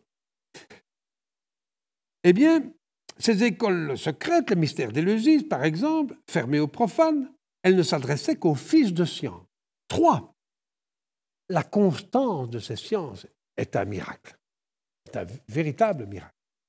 Actuellement, une théorie scientifique, elle ne demeure parfois que quelques mois, attendant qu'une nouvelle théorie ou une découverte récente vienne la détrôner impitoyablement ou la rectifier. Vous ne trouverez jamais cela dans les textes de la philosophie par le feu, malgré ce qu'on a essayé de leur faire dire. Tout au contraire, ils se confirment d'âge en âge, chaque nouvel auteur venant témoigner de la justesse de ce que son prédécesseur a dit ou écrit. Étonnant quand même. Ceci dit en passant, cette constance a dans de rares cas ébranlé des rationalistes purs et durs, qui ont fini par militer en faveur de cette science. C'est rare, mais ça existe. Leur raisonnement était le suivant. Comment une chimère, donc un mensonge, a-t-elle pu posséder seule une telle constance dans son expression au cours des siècles? Bien que l'argument ne me satisfasse pas totalement, je reconnais qu'il est de taille. Imaginez, inventer une théorie erronée, un mensonge, quelle qu'elle soit. Vous l'imposerez peut-être abusivement pendant un certain temps à un entourage crédule. Trouvez-moi maintenant une formule ou un moyen pour lui donner 3000 ans de survie et tant de successeurs mensongers pour venir en témoigner d'âge en âge. Eh bien alors, vous devrez avouer que ce mensonge ne posséderait-il pas dès lors une vertu particulière qui le distingue de tous les autres mensonges et qui mériterait à elle seule l'admiration et l'étude? Parce qu'il faut quand même y arriver. Quatrièmement, enfin, un dernier point qui distingue notre philosophie traditionnelle de la moderne. Sa connaissance va de pair avec une transformation biologique, pour ainsi dire, de son possesseur. C'est ce qui a fait dire à Pindare, dans sa deuxième Olympique, 593, « Sophos ho polla eidos fuae ». Sage, le sage est celui qui connaît beaucoup de choses par croissance naturelle. Et il ajoute, celui qui étudie n'est qu'un envieux. Il connaît par croissance naturelle. Je pourrais vous en dire plus sur la question. Je pourrais par exemple vous parler du sacrum, qui sont les 5 vertèbres sacrées qui se trouvent dans le bas de la colonne vertébrale, qui sont à l'opposé de la tête, qui elle est une vertèbre surdimensionnée. Mais à l'autre pôle, vous avez le coccyx. Mais au-dessus du coccyx, vous avez ce qu'on appelle la cornucopia, la corne d'abondance. Ce sont 5 vertèbres écrasées. Dans le rituel des morts, au moment où on met un corps dans le tombeau, on chantait anciennement « Exultabun Domino, hossa humiliata ». Les os humiliés danseront de joie pour le Seigneur. Il s'agit des vertèbres humiliées, c'est-à-dire de ces... Voilà. Quand on se convertit, eh bien, ce n'est pas du tout parce que quand on est protestant, on devient musulman, ou quand on est musulman, on devient catholique, ou quand on est catholique, on se convertit à l'orthodoxie ou à l'animisme. Non. Se convertir, c'est avoir les sens dessus-dessous. C'est-à-dire qu'au lieu de penser avec sa tête et de procréer avec son fondement, on se met à penser avec son sacrum, source du corps glorieux, et croit à l'intérieur, par croissance naturelle, quelque chose qui va se transformer en parole, et cette parole va créer des enfants. Et ce parole est un verbe créateur, est un sexe créateur, qui est le véritable sexe de l'homme. Mais je vais déjà plus loin, parce que là, je vous avais promis que je ne vous parlerai pas de cette science, de ce qu'elle est, et je suis déjà en train d'effleurer la conférence que je donnerai peut-être pour les 5 ou 10, ou peut-être 20 ou 30 que j'aurai convaincu. Voilà. Et donc, notre ami Pindare, Osophos polla fuei eido. Quoi qu'il en soit, qu'on le croie ou non, qu'il s'agisse de Jésus, de Pythagore, de Socrate, qui furent tous 3 assassinés, ou d'Orphée, de Diogène, ou de bien d'autres, leur vie a été transformée par leur philosophie, intégralement, par cette pratique de la philosophie, qui a tant d'éteint sur les autres pendant des siècles. La preuve, c'est que nous sommes en train de parler d'eux pour l'instant. Et je ne sais pas si on parlera encore beaucoup de nos professeurs de philosophie actuels, ou de moi, dans 3000 ans. Non, on parlera des vrais philosophes. En conclusion de cette présentation si antinomique des 2 philosophies que sont l'ancienne et la moderne, et sans cracher aucunement, je m'empresse de le dire, sur les sciences modernes, ni sur leur réalisation technique dont je bénéficie journellement. J'en veux pour preuve notre ingénieur du son. Sans cette technique, je ne pourrais peut-être même pas faire cette conférence sans hurler comme un possédé. Je ne crache pas du tout sur les sciences modernes, ce n'est pas ça dont je parle. Je propose à tout candidat, et spécialement aux jeunes qui se posent des questions fondamentales de la vie et qui voudraient aborder la philosophie, de se tourner de préférence vers les anciens, si oubliés de nos jours, plutôt que vers les modernes, en partant du postulat que ces gens nous proposent quelque chose de solide et qu'ils possédaient une science fixe mais secrète. Rien que cette simple hypothèse de départ à vérifier, bien sûr, comme toute hypothèse, d'une science totale et infuse, rien que ce postulat, dis-je, cette attitude face à eux les rend passionnants, attirants et ô combien enthousiasmants. De cela, certes, je puis témoigner. Pour le reste, que demeure toute liberté de penser, j'ai dit et je vous remercie de m'avoir écouté pendant si longtemps.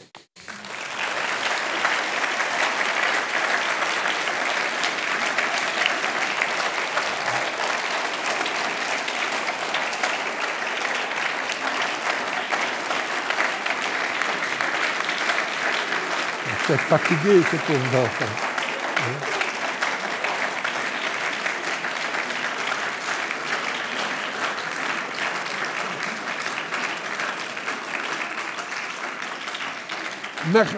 Merci beaucoup.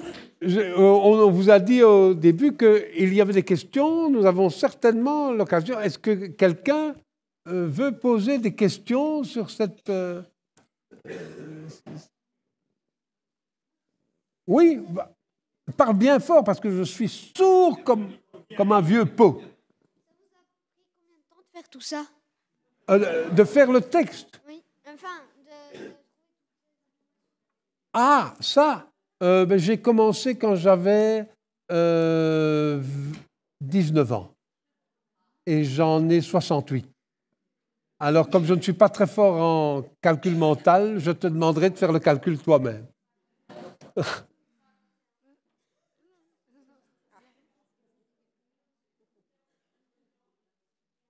Il y a d'autres questions? Ah, il y en a une là-bas.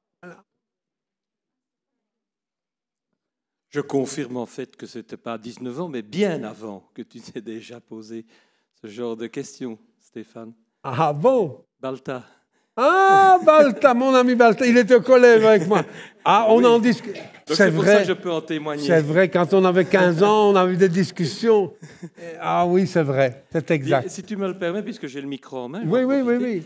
Je recommande un livre que j'ai souvent adressé aux jeunes, puisque tu parles de la philosophie au début de ton intervention en citant les jeunes qui se posent des questions sur la philosophie, c'est Vivre aujourd'hui avec Socrate, Sénèque, Épicure, Sénèque et les autres. Je ne sais pas si tu connais ce livre.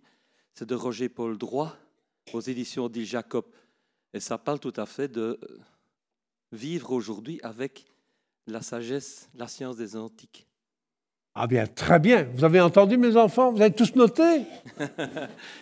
Et autre chose, je voudrais te demander aussi, est-ce que lorsque tu as toujours parlé de la science, est-ce que justement ce mot recouvre autre chose que la science comme nous la comprenons aujourd'hui?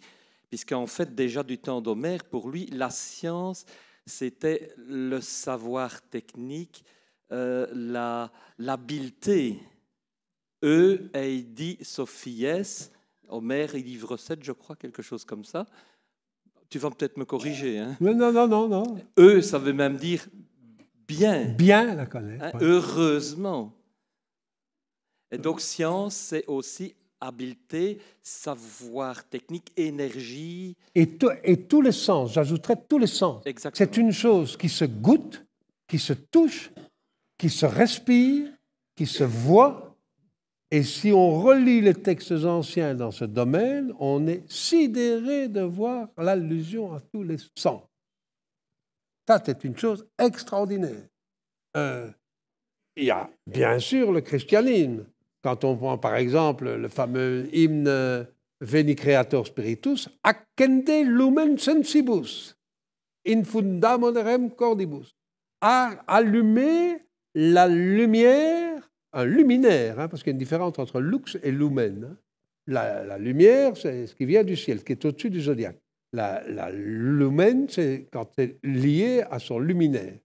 Accende lumen sensibus, allumer cette lumière dans les sens. Je vais même dire mieux. On a parlé de Pindare. Les moelles deviennent lumineuses. Les moelles à l'intérieur des os deviennent lumineuses et denses, avec une densité beaucoup plus grande que tous les corps d'ici-bas. cette densité est plus grande que celle de l'or. Vous savez que l'or est le métal le plus dense qui soit. C'est pour ça que les anciens se sont toujours intéressés à l'or. Très étonnant. Les Égyptiens eux-mêmes, l'or... Vous savez que, je crois que c'est Dioclétien qui a fait rechercher tous les ouvrages d'alchimie dans tout l'Empire romain parce qu'il voulait éviter que les Égyptiens ne refabriquassent de l'or, comme à l'époque des pyramides, pour financer une armée contre les Romains. Les Romains, qui étaient des gens réalistes, n'auraient jamais commis une erreur sociale de ce genre-là pour se faire si mal voir. C'est donc qu'ils étaient convaincus que c'était possible. Remarquez que dans la Bible, le peuple hébreu en fuite s'en va avec une quantité d'or incroyable. Étonnant pour des esclaves. Enfin bon.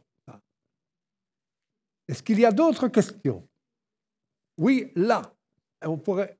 Ah, ici, quelqu'un a levé... Oui, excusez-moi, Oui, il y a j'ai plusieurs... reçu le micro avant.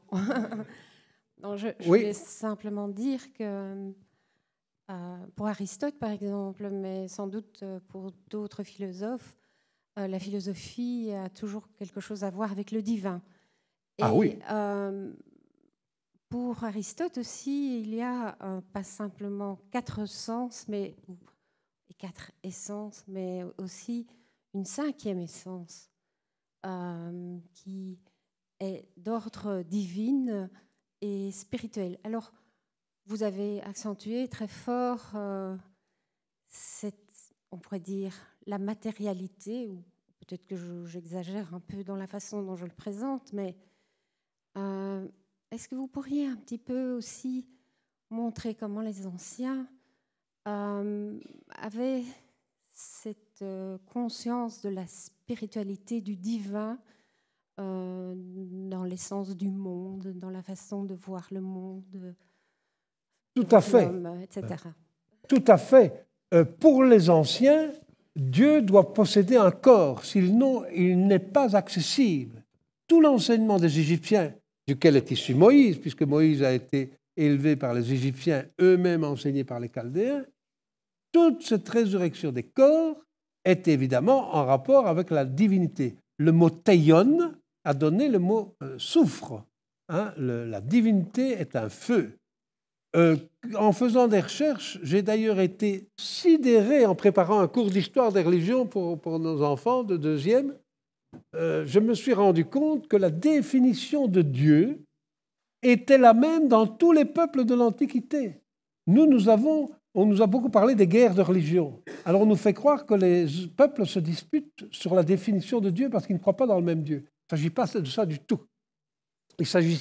Dans les guerres de religion, il s'agit de disputes pour des parts de marché quant à un culte rendu à tel ou tel avatar de cette divinité. Mais la définition de Dieu, je peux vous la donner, elle est très précise. Et aussi bien les musulmans que les catholiques, que les juifs, que les Égyptiens, que les anciens païens ont tous la même définition qui est la même que celle de saint Paul.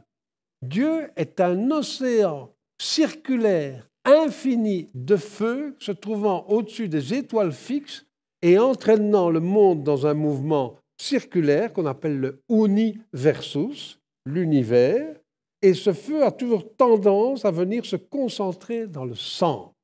Donc les anciens ont toujours conclu que le centre de la Terre, qui était le centre du monde, était rempli de feu. Et donc, le feu jaloux et destructeur de l'Ancien Testament, c'est le feu de l'enfer. Ce feu d'enfer doit être béni par une certaine eau. C'est ce qu'on appelle le mystère de la bénédiction. Il doit être baptisé. Je ne sais pas si vous connaissez ces paroles dans l'Évangile, où Jésus dit « Ne croyez pas que je sois venu apporter la paix sur la terre, mais le feu sur la terre et le glaive. » Mais le feu, et combien je brûle de ce feu et combien je brûle d'être baptisé. C'est très étonnant parce qu'il a l'air de dire ça après son baptême dans le Jourdain. Donc il y a réellement une connaissance métallique, si je puis m'exprimer ainsi. C'est ce qui fait que l'alchimie, les gens sont tout le temps vous avez deux grands courants actuellement chez ceux qui étudient l'alchimie. Les spiritualistes qui croient que l'alchimie n'est qu'un la description de rêve, ça a été le cas de l'école de Jung, Carl Gustav Jung, qui était un passionné de Gerhard Dorn, j'ai beaucoup traduit, et qui spiritualise tout à fait l'alchimie. Et puis alors, vous avez les gens qui prétendent que l'alchimie, ce n'était que des orfèvres qui avaient des techniques bien solides pour essayer de s'enrichir et fabriquer de l'or. Et tout l'art est de découvrir le point où ils s'accordent. Remarquez que l'or intervient dans tous les cultes.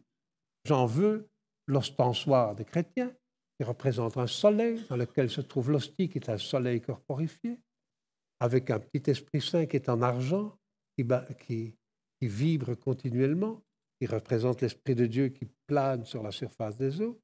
Et vous avez le calice qui est en argent à l'extérieur et en vermeil, c'est-à-dire en or à l'intérieur. La parole est d'argent, le silence est d'or. Il est évident que ceux qui ont trouvé le secret de la pierre philosophale ont connu les mystères du silence divin. Mais avant ça, ils doivent passer par son écorce, qui est le mystère de la parole. Là, évidemment, je laisse les choses plus précises, non pas, je les laisse à l'ange Gabriel.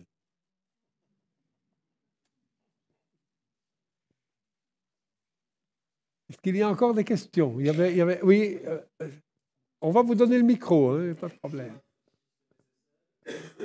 Mais pour moi, je crains que oui, parce que je suis sourd comme un pot. Est-ce que vous pourriez nous parler, en relation avec le corps glorieux que vous avez évoqué, le sacrum, oui, des éventuels liens avec la Kundalini? C'est exactement la même chose. L'hindouisme est une religion qui a eu beaucoup plus de temps pour dévier, puisqu'elle est plus ancienne, et elle se dématérialise, elle se moralise. Mais le véritable enseignement, notamment du yoga et de la Kundalini Yoga, c'est évidemment de la partie recourbée qui ressemble à un serpent, qui se trouve au bas de la colonne vertébrale et qui remonte jusqu'à là où les curés avaient anciennement leur tonsure et où le pharaon avait l'uréus. Et c'est-à-dire, vous avez dans l'Évangile une femme qui est courbée par le péché et qui touche le Christ et qui, à ce moment-là, se redresse. Eh bien, cette femme courbée, c'est la Kundalini. Là, vous avez... Jésus lui-même dit, de même que Moïse a élevé le serpent au désert, il faut que le Fils de l'homme soit élevé. Ça a donné d'ailleurs au cours de l'histoire des discussions abominables parce que des gens ont dit, comment est-ce que le serpent peut être un symbole du Christ, puisque c'est en général le symbole de Satan. Justement, les deux mystères sont liés. Quand on dit « réconcilie-toi avec ton adversaire tant que vous êtes en chemin », l'adversaire, c'est Satan. Or, tout le monde le maudit. Enfin, là, je m'aventure peut-être un peu loin, mais il y a dans la réconciliation de deux principes totalement contraires et dans la bénédiction de l'enfer, un mystère extraordinaire qui est celui de la résurrection de la Kundalini. Oui. Je ne sais pas si j'ai bien répondu à votre question. Mais c'est certain que c'est cette science-là. La science des anciens, la science dans l'homme. C'est évident. L'écriture n'étant pas ce que l'homme a dit de Dieu, mais de ce que Dieu, et encore, ce qu'on entend par Dieu, mais je l'ai expliqué tout à l'heure, c'est ce que Dieu, lorsqu'il se met à parler, à condition d'avoir un prophète, c'est ce que Dieu dit de l'homme régénéré, bien sûr. C'est assez étonnant. Il y a d'autres questions? Oui, vas-y, Brieux, on va te donner le micro.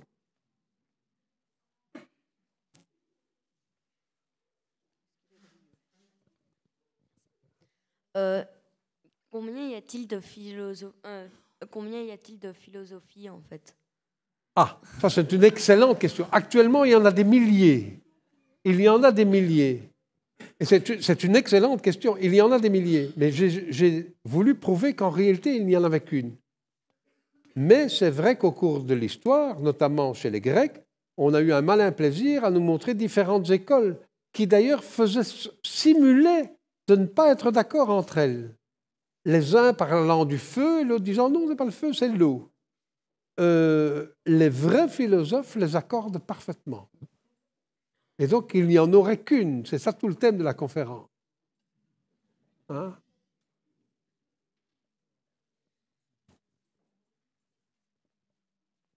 Il y a encore des questions? Oui, là-bas, il y a encore une question. En tout cas, personnellement, si vous voulez un avis, je ne sais pas si c'est par gentillesse que vous êtes venu aujourd'hui, mais si c'est vraiment le fond qui vous intéresse, ça me laisse très optimiste sur l'avenir du XXIe siècle. Parce que je croyais le monde beaucoup plus désintéressé par la philosophie, et apparemment, je crois que c'est un... Oui, est-ce que tu pourrais nous parler, parce que je sais que tu as lu l'ouvrage, je l'ai lu aussi, sur l'ouvrage de Louis Figuier, qui est quelqu'un qui ne croyait pas à cette science des philosophes. Ah oui. Ah bien, excellent. Louis Figuier est un auteur très prolixe qui a écrit des tas d'ouvrages, et notamment il a écrit L'alchimie et les alchimistes. Il ne croit pas lui-même à l'alchimie, et il essaye de démontrer au moins une quarantaine de cas où il y a eu une supercherie. Mais non, il nous démontre des tas d'endroits où il y a eu supercherie quant à la transmutation des métaux. Mais il en cite une quantité où il reconnaît qu'il ne trouve pas le truc qu'on a employé. Mais lui-même ne croit pas à l'alchimie, il ne croit pas qu'elle soit possible. Et il a écrit un ouvrage qui s'appelle L'alchimie et les alchimistes, qui est un très bon livre, parce qu'il n'y croit pas. Et donc, c'est d'autant plus probant. Voilà. Il n'y a pas d'autres questions? Eh bien là... Ah oui. Je crois qu'on peut arrêter là. Plus de questions. Simplement, je voulais remercier Caroline et Alexandre de nous avoir permis de présenter la collection Béat, que certains connaissent. Nous avons 23 titres, dont 8 titres de Stéphane. Donc je pense que c'est déjà... C'est traduction. Et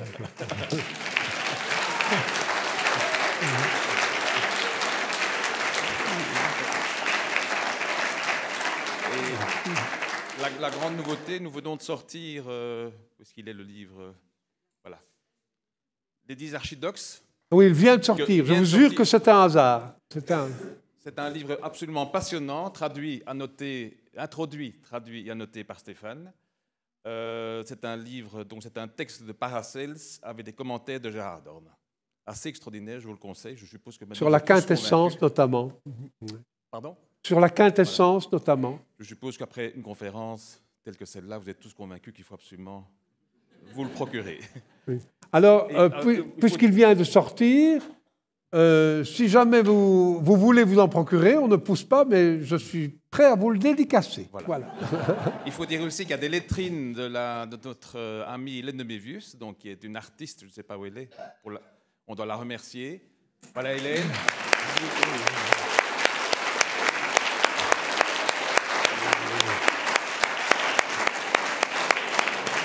C'est la première fois, et merci, c'est la première fois et on espère que ça sera le début d'une longue suite. Elles sont magnifiques. Elles sont magnifiques. Et en plus, bon anniversaire, puisque c'est ton anniversaire aujourd'hui.